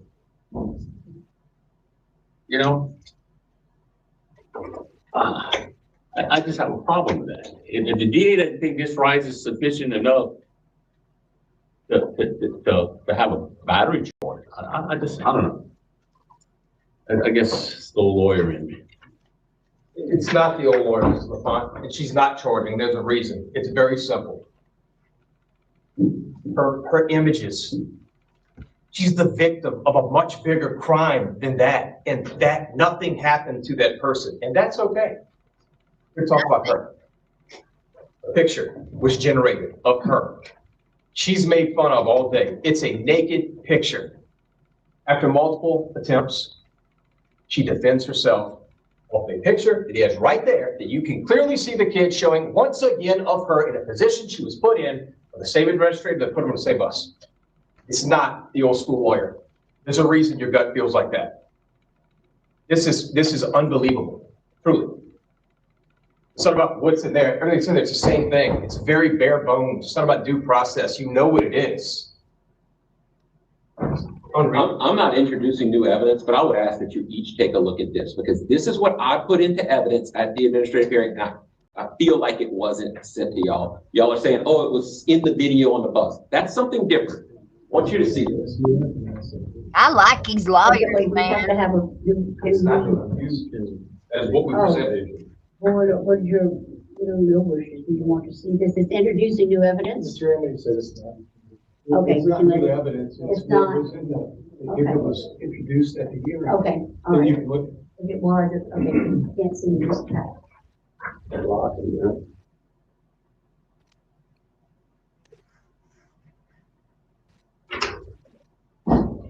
We did a show on it. What was it, last night? Is it last night or the night before, Matthew? We're gonna cover it Is that the lake? That's the- as it goes. Well, it's already over. He didn't get nothing.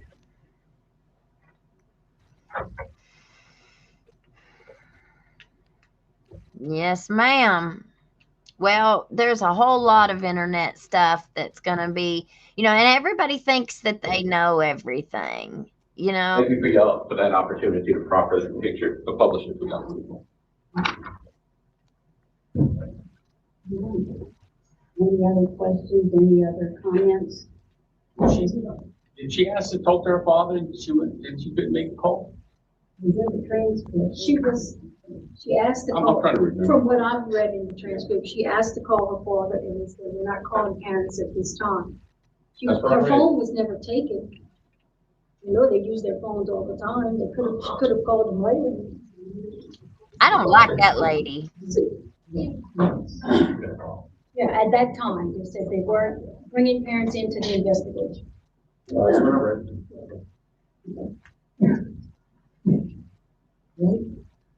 Wow. So Sounds we're like listening and everything's valid, but we don't have like an opposing argument to this to be able to base on, right? So we only get like one-sided from them. We don't get, we got the statement from him. No, I'm understanding the statement from him, but like, and as far as the public goes, we're all hearing their attorneys. We're not hearing publicly. you better Right. get you an attorney. You Ma'am, better with all due get you a respect, lawyer. you shouldn't give me any more credence because I'm an attorney or not. That is their representative. You heard from him. That's their. Oh, I did. Right, so I just want to be clear. This is not about one's an attorney and one's not. That's who made the decision. You want to counter that? Let him counter you right now. Fire off questions at him. Ask away. Because that's the way I left the meeting as well. Going, you can't be serious. This is it. That was the response. You're not going to get anything else. But to say they don't have a response, that's disingenuous. That is their response. This is not the place for that. That's what I'm speaking. Yeah, we can't, yeah, this is not, we're not allowed to get into that. He just gave a statement.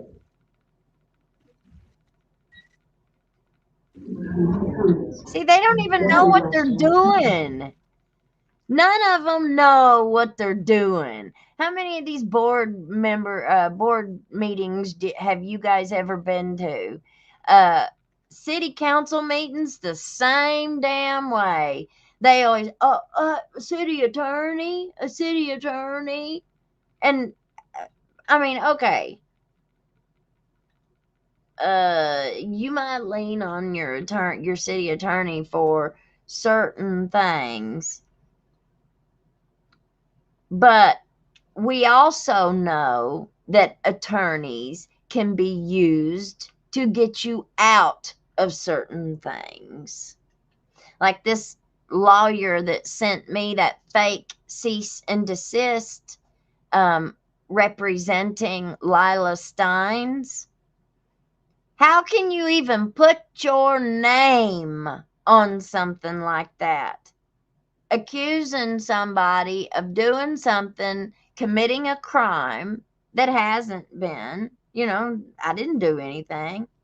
Sue me, honey. Sue me. Because I'm going to counter sue you back. And you ain't going to win. Because I didn't do anything. We can sue. You can sue anybody for anything. But courts really don't like frivolous lawsuits. So if a lawyer is going to put their name behind a legal action and they know it's BS, they know that it's not even legitimate, they know that there was never any kind of violation in the first place, but they're just trying to use their legal prowess to intimidate you and scare you. Yeah, oh yeah, I'm filing a bar complaint. You better believe it. Yes, I am. And we're going to investigate this law firm. We're going to see who all they represented. We're going to look at some of their cases. Yeah, I want to see what kind of lawyers these are. Why are you putting your name on something like that? Right? And what can be done about it? Trying to using that to scare people. I mean, I don't know. I'd say it's done every single day in this country. I'd say it's done every single day. And that's one of the reasons why I'm so hard on them, because I don't think that that's ethical. They have to have some ethics. Yeah, there are professional ethics. But I sent in a complaint against old Butler too, but I'm sure nothing was done. Absolutely nothing. Because they have each other's backs all the time. I kind of feel like we don't hear anything from the SRO, like does did the SRO have a statement as well? Was that introduced? I'm not easily scared. This guy here in the wheelchair must be the superintendent. That's what I'm assuming, because them lawyers sure don't like him very much.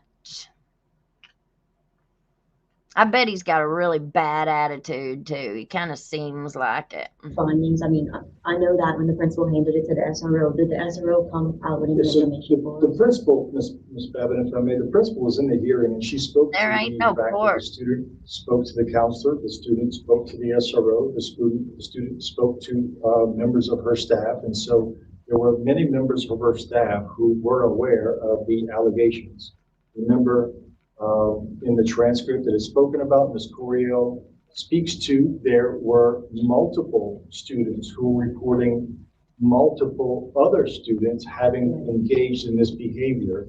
And even on the video that you watched, there were at least, I'm afraid to put a number to it, but well over half a dozen students who were circulating these photos amongst themselves all on the back of that bus. Unfortunately, this despicable behavior had become pervasive that particular day amongst many students.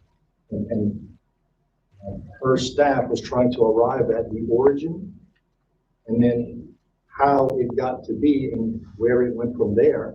And I'm not going to speak to the sheriff's office part of it, only Ms. Coriel and our staff's part of it.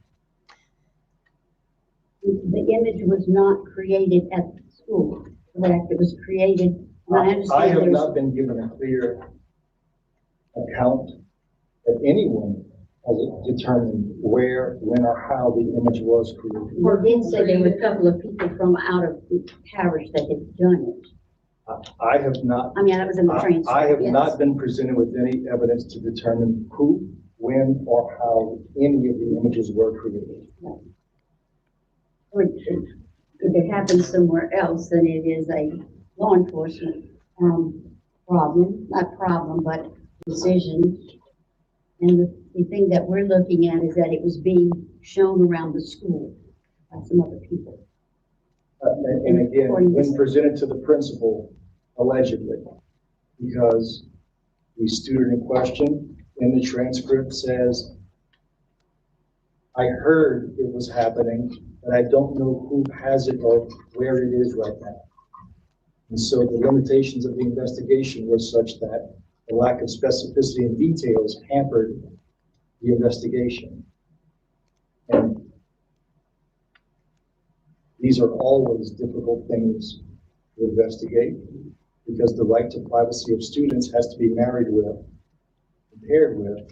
Now, I don't know what they're talking about, the right to privacy of students, because last year, now, Louisiana might be different than Kentucky, I don't know, but last year it was right after I started my show, maybe a month after I started. And there was, I don't know who it was, but somebody at the school said they saw a bad photo on a phone at a certain table, and our school resource officer, who I adore, I love our school resource officer, Alicia. She pulled all of the kids that were sitting at that table out into the hallway, and my son was one of them. And she pulled all of them out into the hallway, and she made them open their phones, and she looked through their pictures on their phone. She was looking to see, to find that picture. And there was a picture. I had the I-75 Pew Pew. I had a picture of him because I had just done a show on the I-75 Pew Pew guy. And if I'm not mistaken, I think that was my very first show. I think that was my very first one, was on the I-75. It was on the guy who the Hatfield and McCoys found. They found his dead body. They went out helping the state police search, and they were the ones that found him. And so that was the show that I'd done. And so I had some pictures of him and some things having to do with that case on my phone. And we all share, I don't know if you guys do or not, but we share a phone plan. So everything that's on my phone in my pictures is also on my kid's phone. And everything that he takes, it all goes into one big picture place. And so when she opened Alan's phone and she was looking, and there's the I-75 Pew Pew guy, and all this, and she was like, what is this? And he was like, oh, my mom's got a YouTube channel. And she was like, oh, okay. So she didn't find any kind of naked pics at all. Nobody that was even sitting at that table. I don't think that they found anything. So whoever had said that was mistaken. But they, schools, whenever that boy went into the school and pew-pewed up the school, and they charged his mom and dad. Do you remember that? I forget his name, but he's the first one whose parents were actually charged with his school pew-pew. They were the very first ones. That is the opposite of what the coaches did. I forget what I was saying. Something about the pew pew guy.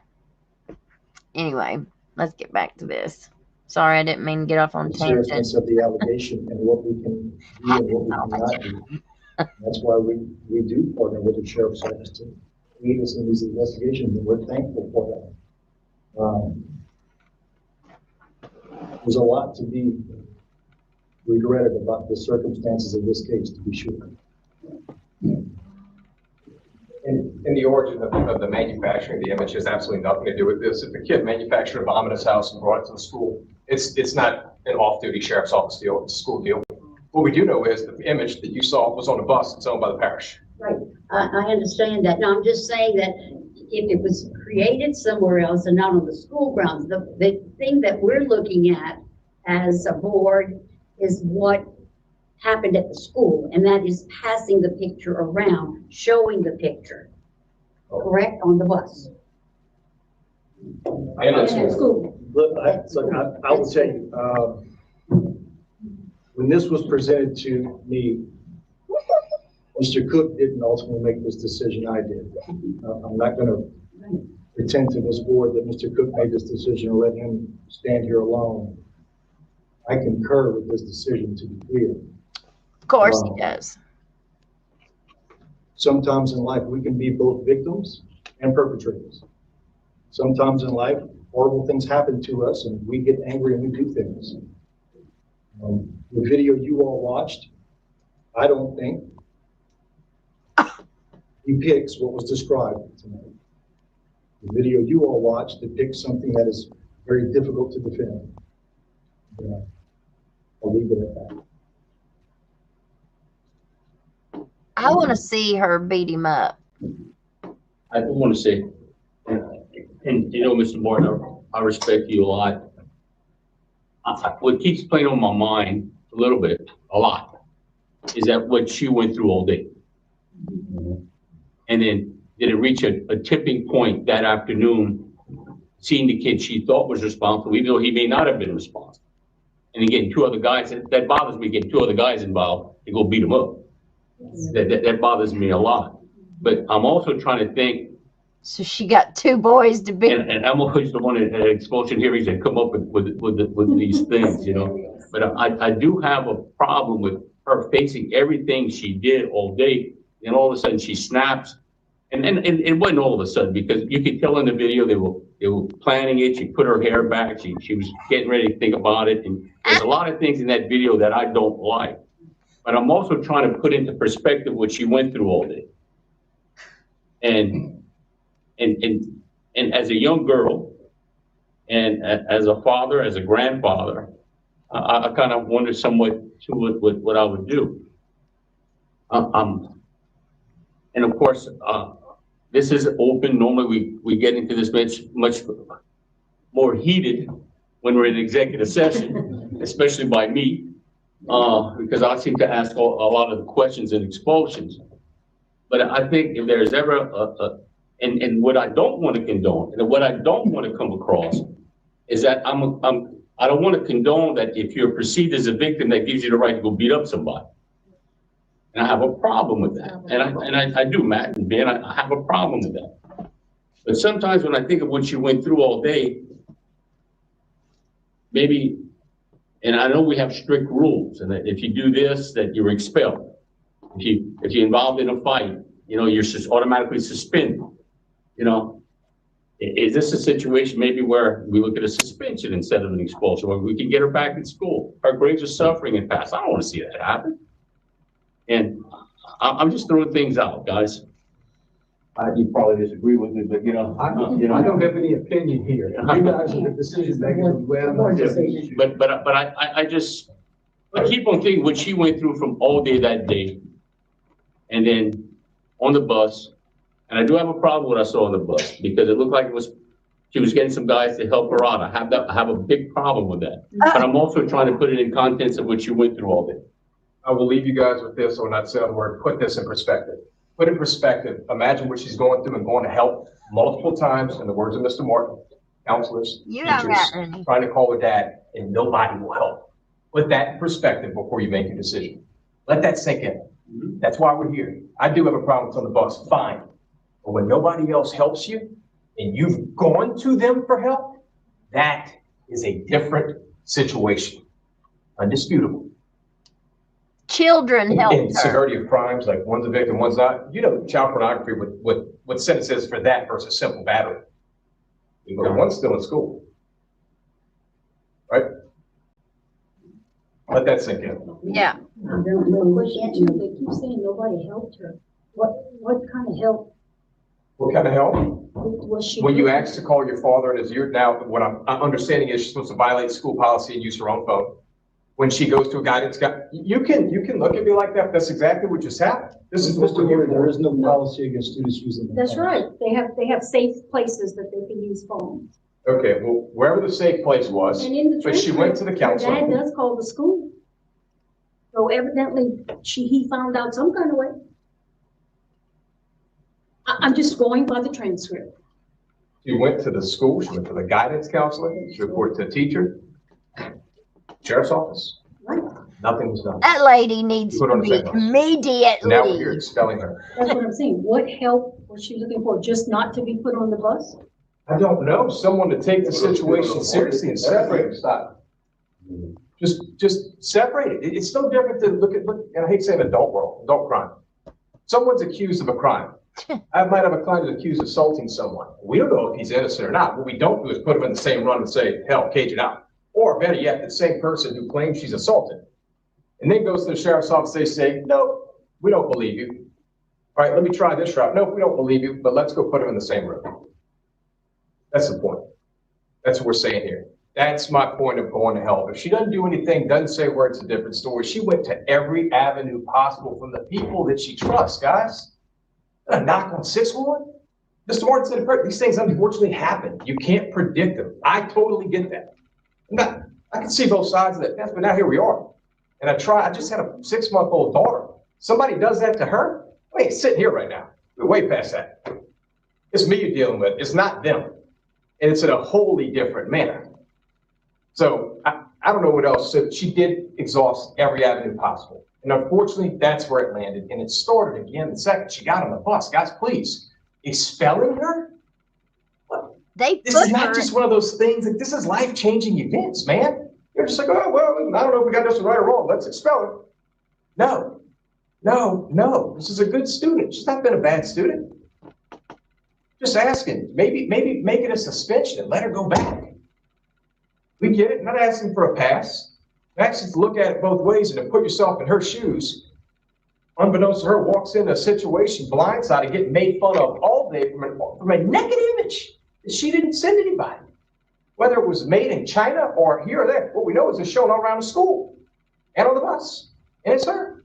And her emotions, her state of mind. She had to deal with that. Nobody cares. She went for help multiple times. Nobody She didn't cares. get it. Why? I don't know. I really don't care. It's not relevant. It just is what it is now. How we end up on a bus. So to suggest she got two guys to go and we're offended, maybe. I'm more offended that she went to help multiple times and didn't get it. In the transcript also, it says that she went to the office that morning and she was kind of joking about it. So, it's just. I mean, are they trying to more find? support. She didn't realize there was some pictures of her too. You go in the morning and and then all of a sudden it just builds all day. More pictures and more students. They come to the builds and it builds and it builds and it builds. You know, I've been doing this for 46 years. And look, I've represented students, I've represented faculty before this board and before the hearing committee, before I was on the school board. And I know what is considered due process, and I think we do due process. But sometimes I think we have to think outside the box. You know, I came in here fully ready to vote to hold all this after what I saw on the bus. But then I listened to what you went through all day. You know, and it bothers me, guys. It does. And my thing about the whole situation, I don't like that she's the only one that got it. We don't know this. We can't know that. We can't know that. No. This is just on her actions. We cannot. We don't know. Maybe he's not. Maybe that ain't him. Okay, what are the, Ms. Tina? I have to Who ask a is- question, who I'm is it? sorry, but my thing is that Black guy? if by chance we would decide to I thought he was the lawyer. amend the decision, could we say that we amend it with some kind of stipulations, such as maybe we do let her go back, however, we have some kind of a probationary period, saying that, hey, if you find yourself in trouble, like, because we know that she has put her hands on someone, and I'm gonna be honest with you, I'm an educator, I've been in education for many years, that makes me very uncomfortable. You just don't touch other people, period.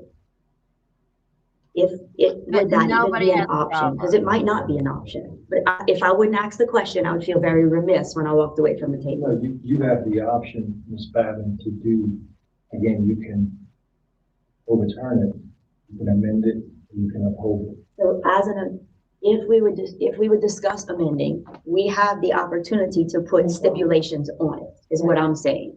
Yes, ma'am. Thank you for clarifying that for me. As I said, I do not, and I know we've all said this, I found the video of the bus to be sickening. Like the whole thing, everything about it. But like you said, the fact that this child went through this all day long, it does weigh very heavy on me. Makes me mad. How they're Any more everyone. questions, any more comments? I can't believe none of them. They're Do we all know- Do we know at what point she found out afraid. it was a picture of her? Because like you said, in the morning, she went with the two friends, not even knowing it was her. No, we don't. There's nowhere in the transcript that I found that. What point of the day? Right. Did she find? I don't know We get if it matters. the present, action as far as school's concerned, what is the protocol for an expulsion for a student that's been placed on, online learning? What is the timeline? What is in place at present? We're not speaking to this particular case. In general, as a student, if you were expelled from school for some non-drug related offense, the standard procedure is an 89-day expulsion with a return to school after 45 days. And the remaining 44 days, because we have actually 89 day semesters, not 90, would be on a probationary basis. If you were expelled from school for 89 days, you would spend 45 days either at home learning online, or you would be at the alternative site learning there. And at the end of the 45-day period, you would then return to your base school on a probationary basis. That's not necessarily what happened in this case, just speaking in general terms of what would happen for a student expelled for a non-drug related case. And then what are the other implications for the duration of the expulsion time frame? Because it is a year to the date of. No, sir. No, sir. Most of our expulsions are actually not year to the date. Most of our expulsions are 89 days. So the event happens, as an example, on September 1. At the end of 90 days, your expulsion is over, in that you are no longer on probation. At the end of 45 days, you return to your school. In many cases, our students return back to their school in 2 months' time. So any restrictions on participation in activities? Great question. For the entirety of the 89 days, as an expelled student, even when you return on probation, you're not allowed to participate in sports, go to dances, extracurricular activities. The only allowed participation would be to go to school and go to class. If you were a member of the football team, as an example, you could not do that until the expulsion term has been completed. And of course, many schools have additional things that take place, such as being expelled if you're removed from that program for that year. So at this time, looking at this particular case, how many days are we in file? Mr. Hammond, am I allowed to? Yes. Yes, okay. Do you all have any objections to having this discussion? Sure. So we were approaching the 45th day, I believe, in about a week. Is that right, Mr. Cook? The 45th day has already passed. She would have been returned back to her base school, but as said by counsel, she failed to complete the work on her at the alternative school. So the alternative school has notified her and her family that she will remain at the alternative school until the full 90 days is served for failure to complete the work while she was assigned at the alternative school. You didn't meet the threshold to return in the 45-day with probation to the 89-day. A lack of completing the work while they were served.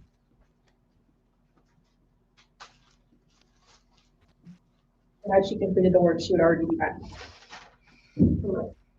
None of that is the point. None of that is the point. That are the facts of this case. She didn't complete the work because she's now in a completely different environment. She wasn't struggling before. She's struggling now because she got expelled. And I knew that's what was going to happen here. We're going to look at timelines and say, oh, look, keep it up. Good. We're all good, because she can come back anyway, but not so fast. You pulled a child out of the environment that she was in. She's struggling. That's why we want to come back. But I knew that would be the outcome. And it was because of severe depression that she had. Excuse me, I'm sorry, go ahead, I didn't mean to interrupt. Oh, I'm sorry. The severe depression that she had, she missed when she went straight into PATS. She is doing much better now in PATS. But unfortunately, the coursework that she missed in the initial PATS environment, that she was depressed because the picture's still eating at her, that's why she was delayed. She is doing much better, grades picked up. So I hate for you to say, oh, well, she didn't do what she was supposed to do, so she just got spit out. That was still an acute time period when she was initially into PATS. I have one question to Mr. Martin. And as with all of our students' records, each year they're expunged, right? I mean, this will not go on her record for next year or any other year. Discipline records don't carry 1 year. Correct. Okay, I just wanted to make sure that everybody understood that once this school year is over, that record is expunged, and so that will not follow her. So what is the pleasure of the board? Do I have a motion? I move that the superintendent's decision be amended, that she be suspended for an amount of 60 days and that she be on probation for an additional 90 days. Suspended. So it would actually add to the amount of time that she would be on probation. She could go back to school at this point. But she would be At this out. point, she could go back to school, but I think because she's behind in her work somewhat, I think instead of 45 days, it should be 60. The suspension, credit for time served, as we say in law, and then that she'd be placed on probation till the end of the school year. So I have to ask while we throw in the word probation around. I want to make sure that everybody's aware of what probation means. That means that she is one strike and she goes back, Yes. correct? And during that time of probation, you only be home in school or She goes back. or do that include You mean extra extracurriculars? activities? Mr. Henry, forgive me, I don't want to put words in your mouth. That's fine. Again, apologies. No. What I'm hearing and what I think practically happens are two different things. Okay. If it is your intent for her to return to school immediately as your motion, is that what you'd like to motion? No, I don't know how many days she served. Can we get an idea of what days, where are we at in this? I guess what I'm trying to say Timeline, is, I'm rather than do that, because that would take some logistical gymnastics on their part to count days. If you would set a date for her return and then probation or a date thereafter, like a date on the wall, a calendar, that might be an easier endeavor. I'm sorry, Go ahead, Henry. Go So ahead. what number of days are we on right now? And I just want to make sure we also understand the probationary period can't extend beyond the consequence. Right. So if the consequence is X, the probationary period cannot be greater than X. Okay. You understand? I understand what you're saying. So it can't go beyond 90 days. That is correct. So the probationary period would be some early return, because then the whole point of the probation is to finish out the original sentence. Again, education, not criminal. Well, What does a suspension look like? Is it in-school suspension? Totally or- different, and that's why I'm cautioning against using those terms. A suspension is at home, not getting your work. In-school suspension will be on campus doing your work at school and not at the alternative school. So I think if you just articulate a placement option, then I can help you with the language. Well, I would suggest maybe November 15th, Good night, guys. if you're looking for a day certain. 17th is a Monday. I'd still like to know if we can get an answer to how many days has she served to this point? Matt, do you know? Past 45. Yeah, but how much is that? We know we passed 45. It happened in August 26th. I have a suggestion. Could we kind of keep her where she is until she catches up the work that she hasn't completed from the beginning? And then once that's over, return to school. So she's doing really well now, but she has not completed all of her work. She already caught up. Oh, she's caught up. Yeah, That's a good thing. Okay. She already caught up. She just was, when she was behind, they told her, oh, well, you fell behind, so you got to start over. Oh, okay. So she's caught up. Good. Okay. So Can I ask a question about grades? So you're saying that she's caught up and like, just hear me out. So like, you can be caught up and it's not done right or well, but you could be caught up and you could be doing okay. So can you give me an idea if we are we're not doing well, are we a CD, are we a DF, are we like a C, are we like A, B? Like, can you just give me an idea of where we are in that? You're the parent, if you don't mind me asking. Yes, no, of course. And I spoke with the principal. When this incident occurred, she was doing great in the beginning. She fell behind for 3 or 4 days. That curriculum is accumulative. You got to do 20-something assignments daily. 4 days, she went through depression and just quit doing everything. She gave up. I had to hire a counselor. The principal did not let me know that till the term was almost over because she was so far ahead. they only make phone calls at the end of the month or something like that. So she was ahead, they didn't need to see, no need to make a phone call. So she kind of got to look behind. By the time they realized she was behind, the term was almost already done. So she fell behind on that term. She is automatically already caught back up on everything, and her grades were B's, A's. And that came from the principal because I just had a 2-hour conversation with her in her office 3 weeks ago, 2 3 weeks ago. Thank you. Thank you. Thank you. Still asking my question. Yes, sir, please, if you know that. Her last day was August 26th. That was the last day she was at 6-1. That's when the incident occurred on the bus. Okay, who's the math person? So when we had to run her on my phone. We're around 65 days right now. Right, and now I guess the point was Mr. Henry was gonna stipulate to a 60-day time, and we're past that point, is really what I was getting at. And that's where my timeline questions were, Mr. Horry. I didn't mean to be, or make you think presumptuously that we were trying to nitpick some things. Why don't we uphold the superintendent's recommendation, but allow her to go back to school and not do the whole 90 days because she fell back a few. Still be in the probation. Yeah. I think the probation is important because when it comes down to it, I still feel uncomfortable that there was a physical altercation. So I'm sorry, I can't let go of that. So I'm staying firm on a probationary period. I hope somebody runs against The video, I can't, I'm sorry. Tina, I agree with you. Well, you I think apologize. because of the video, I think it needs to be a probation, but I'd like to get her back to school. I guess I just don't like the word expulsion. I'd rather the word suspension, time served, let her go back to school and put her on probation for the rest of the year. No, it can't go beyond it. It can only go 90, till the 90 days are hit. That would be beyond even what she was originally. And then she'll remain on probation for the remainder of the 90 The days. 90 days, correct. So let's get some detail with what you need. Shameful.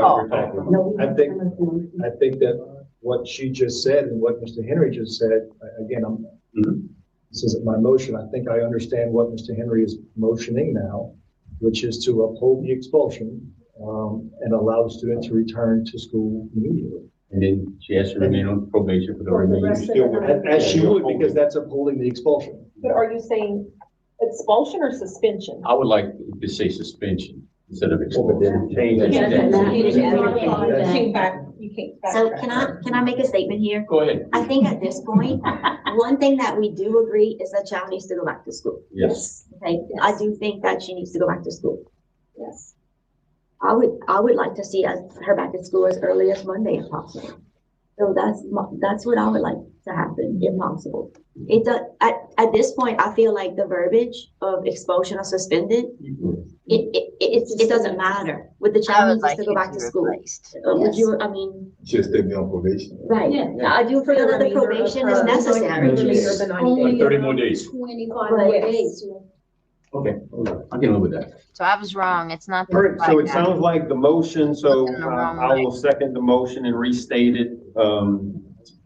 We will uphold the expulsion, allow the student to return back to school immediately or upon the next immediate number of days that she feels comfortable to do that.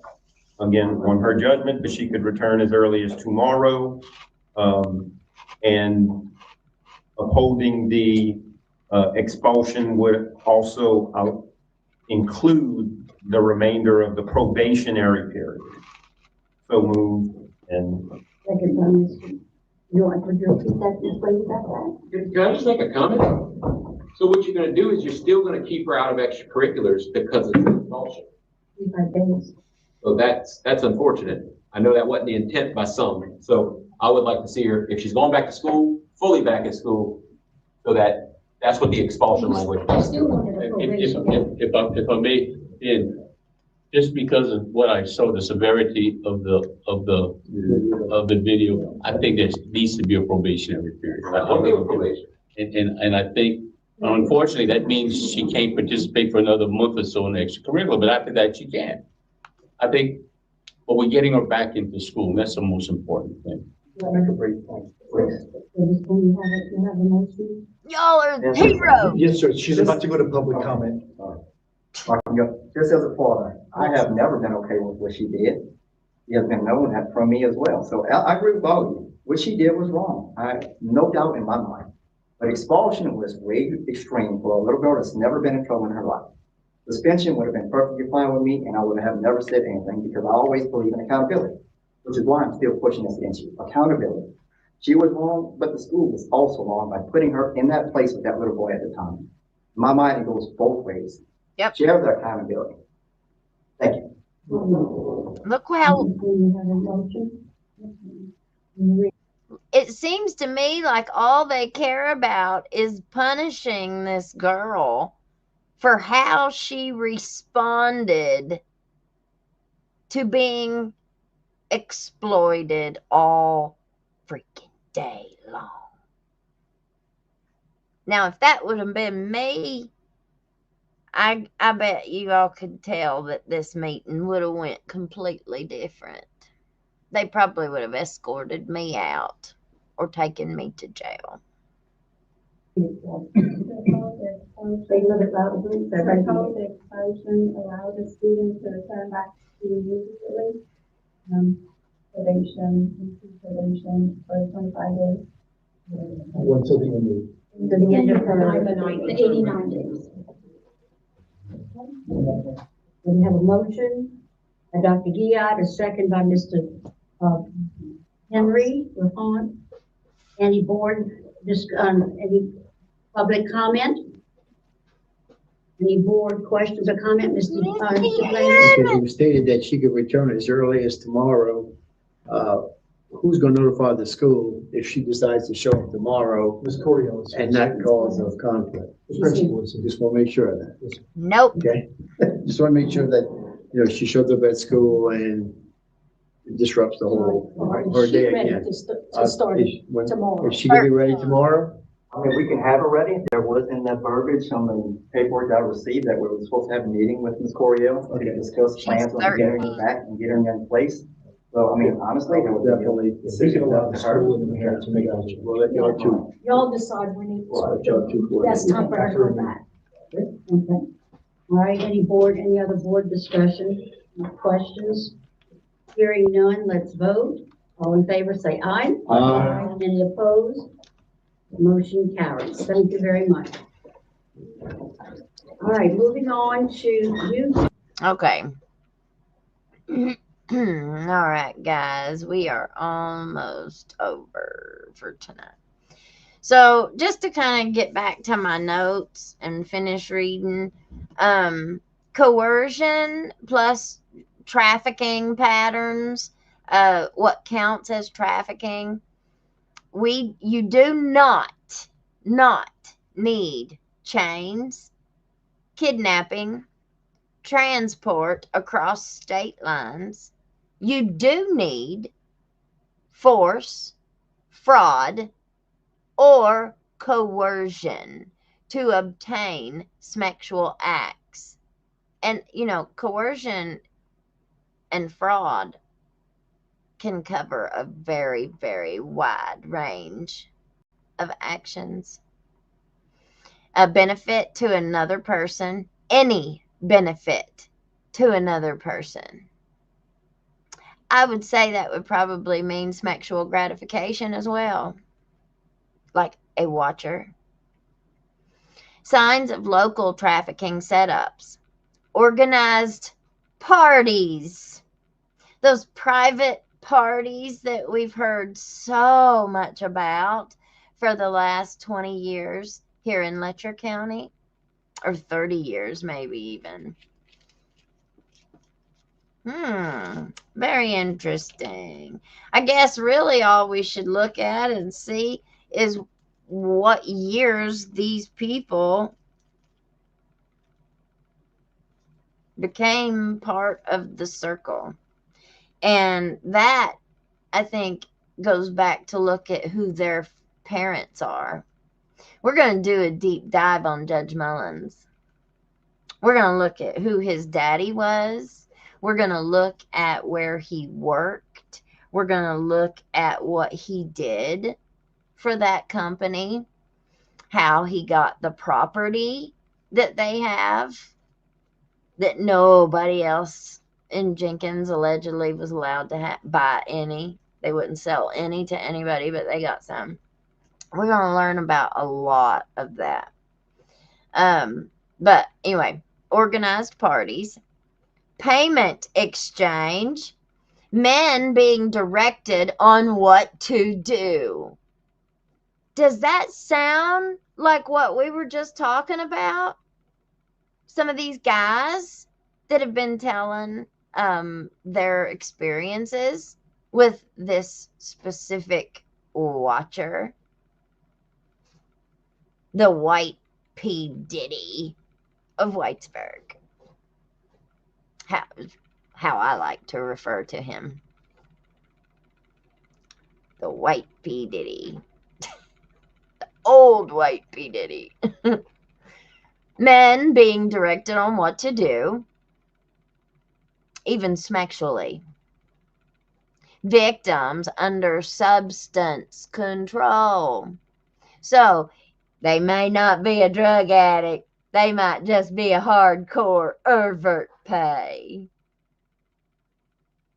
It's his favorite quote. Alcohol is also a substance. No, you may not be a drug addict. No. May not be an alcoholic. But alcohol does tend to lower one's inhibitions, especially when you're trying to get them in bed. Doesn't it? Alcohol seems to do a little bit more than drugs, depending on what you're looking for. Grooming and blackmail, cameras or watchers in the room, maybe sitting in a chair in the corner, directing. Buyer, perpetrator, overseeing the assault. Well, very interesting. When the perp is the watcher. What if they are your husband?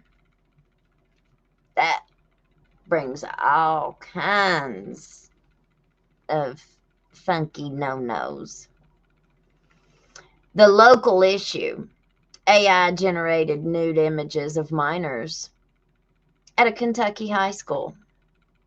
This is not rumor. This is a known national problem. And Kentucky law is very clear. What crime is this, you ask? Well, under Kentucky law and federal law, so anybody who's saying this is not a crime and is not punishable by law enforcement,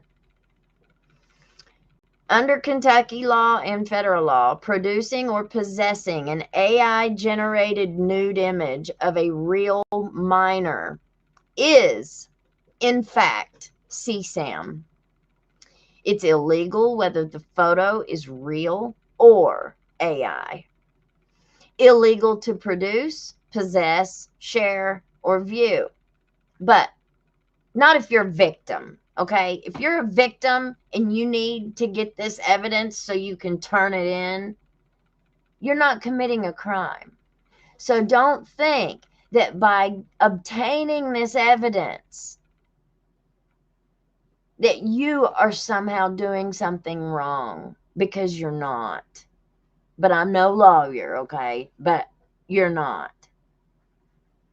Kentucky statutory basis, KRS 531.300. Sexual performance by a minor. Covers any depiction of a minor engaged in sexual conduct, digital, edited, or simulated. KRS 531.335. Possession or viewing of matter portraying a sexual performance by a minor.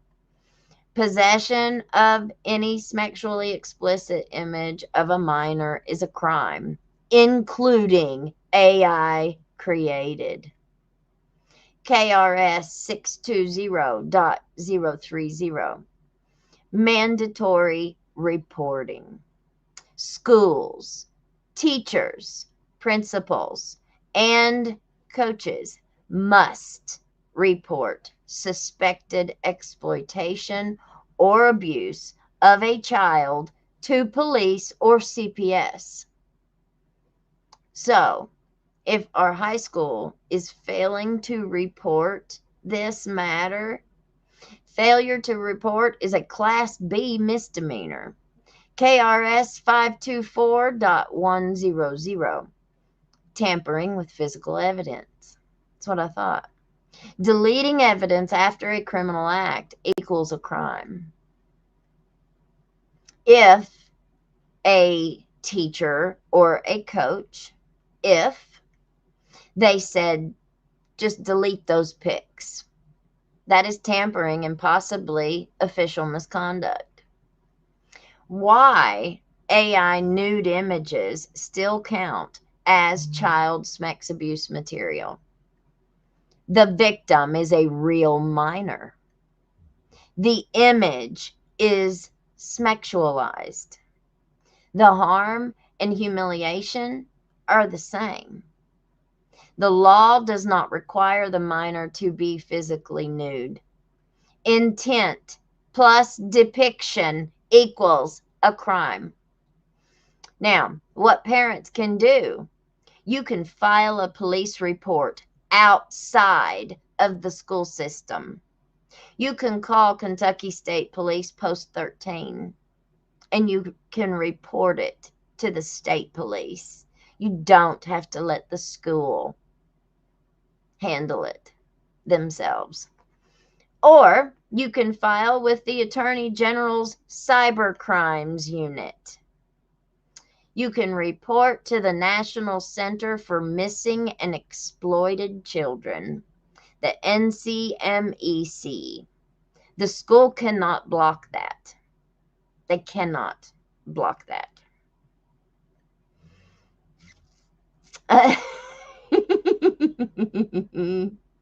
Bugman. Preserve the evidence. Any screenshots, messages, names of the players, statements from the girls, statements from the parents. It's all very important. File a complaint against the school.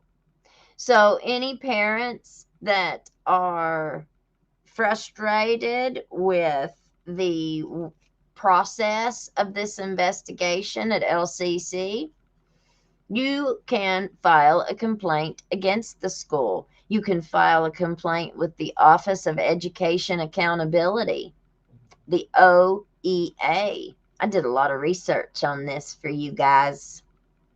You're welcome. You can file a complaint to the Kentucky Department of Education. You can also file a complaint with the Federal Title VI Coordinator. Now, consider a civil suit. I think, if I didn't misunderstand, I think those two lawyers that we just watched filed a civil suit on behalf of that little girl. And they filed the civil suit against the school board, the school district. So,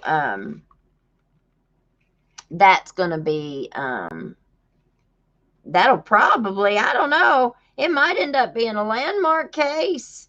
You don't ever know.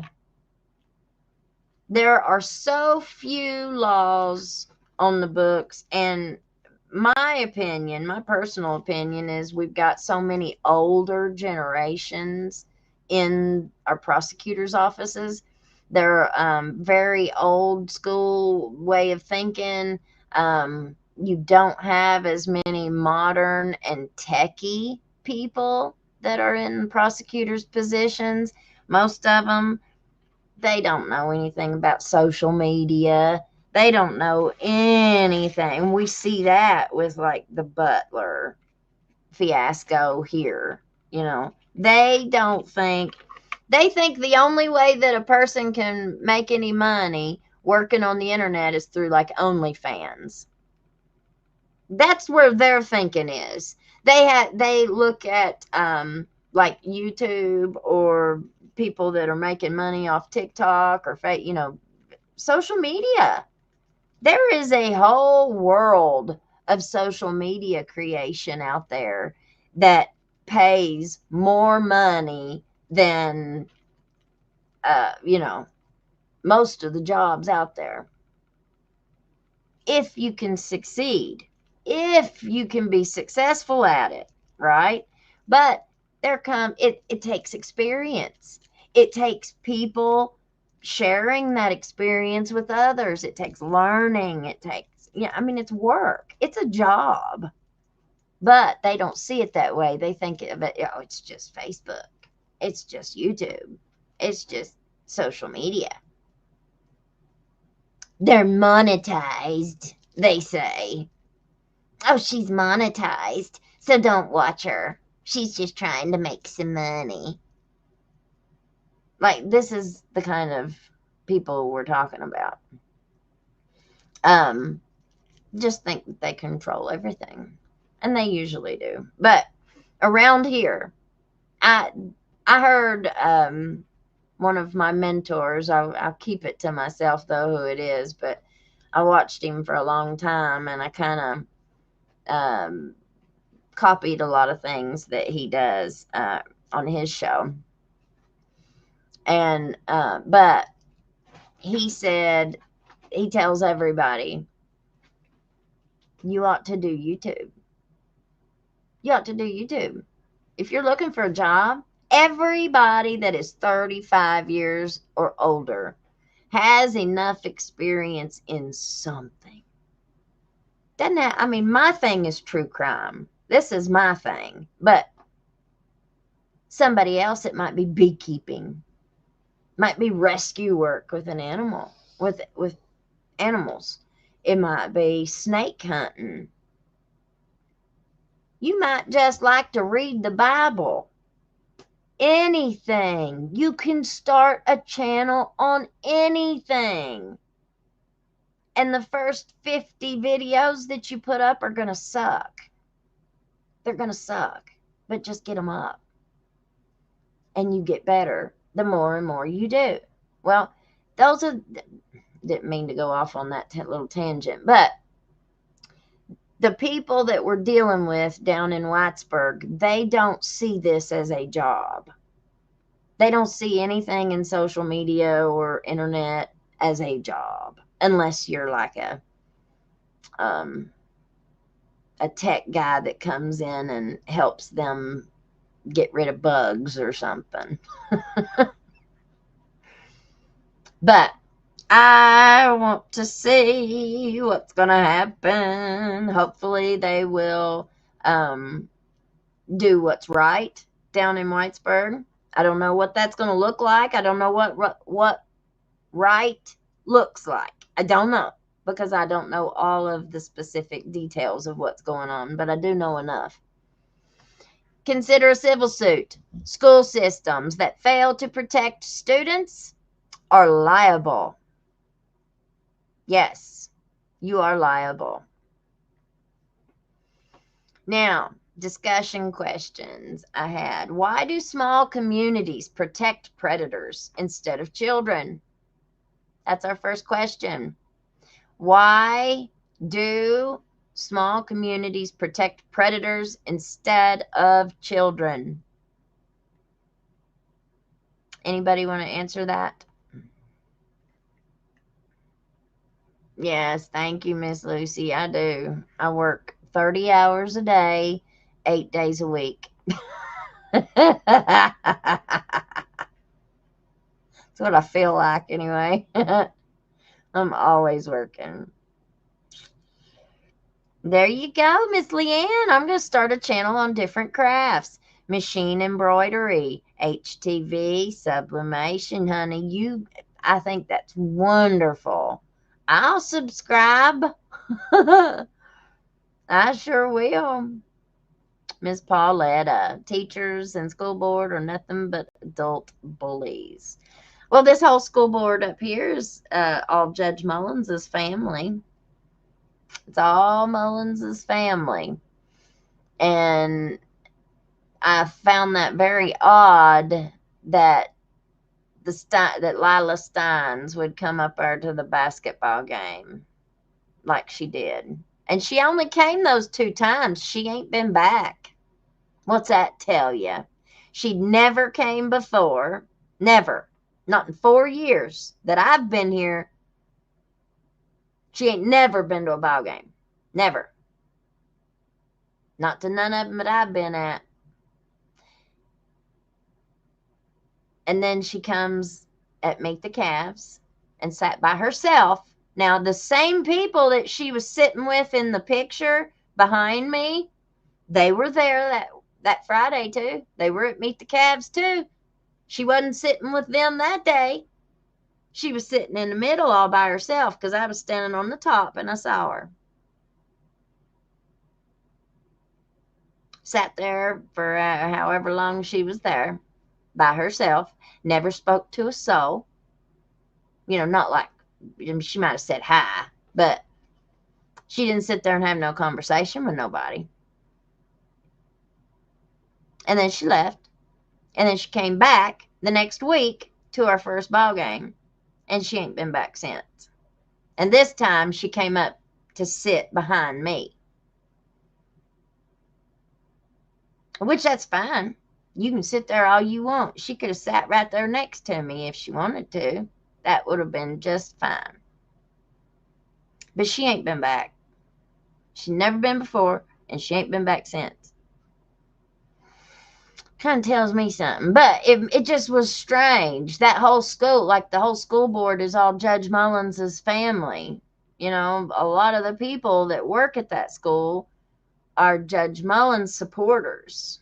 So it just seems odd. Why would she come and put herself in that kind of a position? I don't know. It's very, very odd to me. But anyway, TNT, Grace and Grit. My channel is on teaching women safety and preparedness tips. Well, I think that's awesome. I'm telling you, honey. Yes, she was baiting me. And I didn't take the bait. Because I'm not who they think I am. I'm not who they say I am. But they are exactly who I say they are. Listen, you tell me and we'll both know. I had an interaction with the judge's wife. I had an interaction with Allison Rose at the school. I had an interaction with Lila Steins.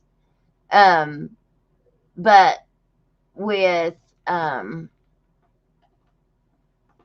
all of them, every single one of them, they could have come to me and spoke to me the same way that any of and all of you do. Anytime somebody brings me a tip, or even like when I say, if I've got this wrong, please reach out to me and tell me and let me know.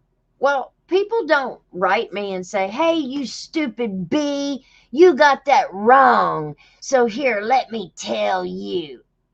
That is not what happens. Not at all. You know, people reach out and they're like, hey, Elizabeth, how are you, girl? I just wanted to let you know. You know, you said something on your show the other night, and I have a little information about that, and I thought I'd reach out to you.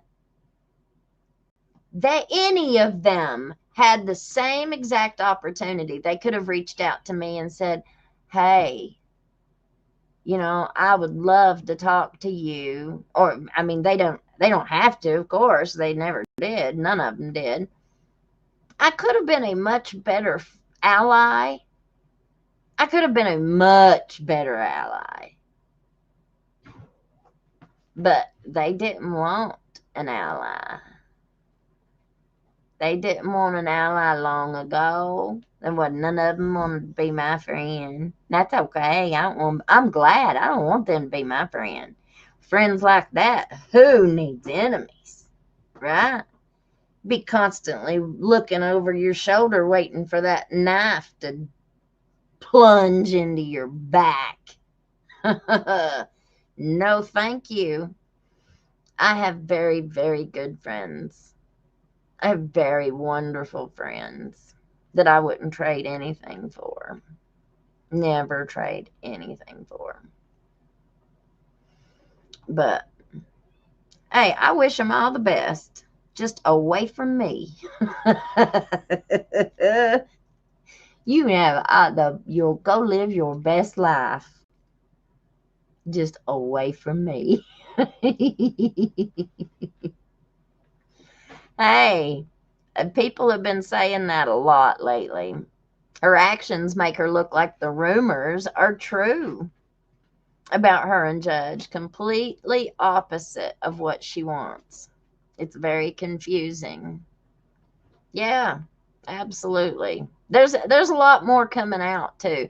There's some stuff that I found out and that I have that came to my attention months ago, like right after the shooting happened. But I just dismissed this stuff, y'all. I dismissed it as soon as I heard it. I was like, no way, no way, no way. I didn't say anything about the Judge for a long time, until it was, there were so many accusations. We'd all heard the rumors. And even people who say, that there ain't true. That there ain't true either. I just don't believe that. But now he was a dirtbag, and we all know that. I just don't believe that one. And I just don't believe that one. But was he a dirtbag? Yeah, he was a dirtbag.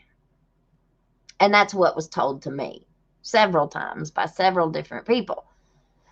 So, I mean, now whether it's true, who knows? The only person that will ever know the truth of all of it is God. Them and God.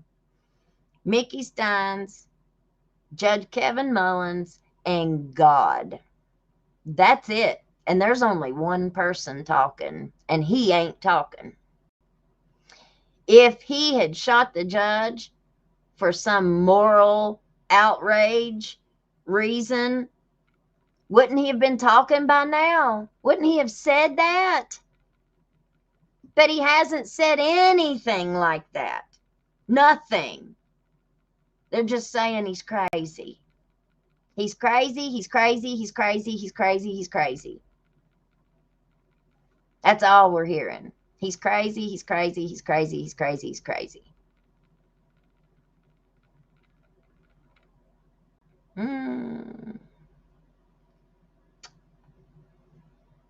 We're just going to have to wait and see, y'all. We're just going to have to wait and see. All right. Thank you, Jesus, for another day being able to come together in your name, Lord. I praise you, Jesus. I'm so thankful for you, for your presence in my life. I'm thankful that I can feel you today. There have been many days that I couldn't feel you. And I love you, Jesus. I can't live my life without you. I can't live one day without you. I pray that you forgive me for my sins. I pray that you help me. Because when I'm weak, you're strong. And I'm weak all the time, Lord. I fail and fall on my face every single day, but you're always there to pick me up. You're always there to give me strength, mercy, and grace. And if nobody else ever gives it to me, Lord, you do, in spades. And I praise your holy name. I love you, Jesus. There was several people that reached out today, and I want to lift them up to you for prayer requests. And we ask that everybody will keep them in prayer as well. There's a lot of people suffering. There's a lot of people who've lost loved ones. We had a boy on my children's team today who lost a loved one, Lord, and we just pray for comfort. We pray for peace. That peace that passes all understanding, that nobody understands why and how we can have. I pray that you give it to them in abundance. Give it to all of us in abundance. I pray that you put your hand over our finances. Mine are struggling. But I know that you will always make a way. I know that you will always provide. We are not supposed to worry about what we will eat tomorrow because you will make a way. The birds don't even worry about what they're going to eat, so neither should we.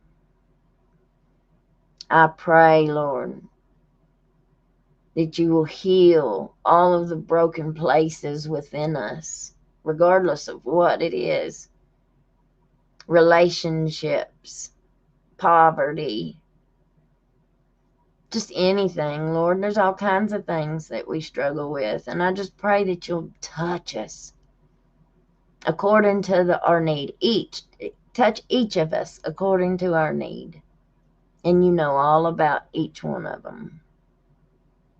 I pray for our spiritual walk with you, Lord, that you'll just give us favor, and that no weapon formed against us shall prosper. I pray that you cover us with the blood of Jesus. And I rebuke the devil. I rebuke his demons in the mighty, mighty name of Jesus. And until we come again tomorrow, Lord, bring us back. Go with us and bring us back safe. And we give you all praise, honor, and glory. In Jesus' name, in Jesus' name. All right, guys. Well, you all have a great rest of your night. I love you. Yeah, it's super, super late, but couldn't not have our show. I love y'all. See you tomorrow, okay? Peace out, Girl Scout.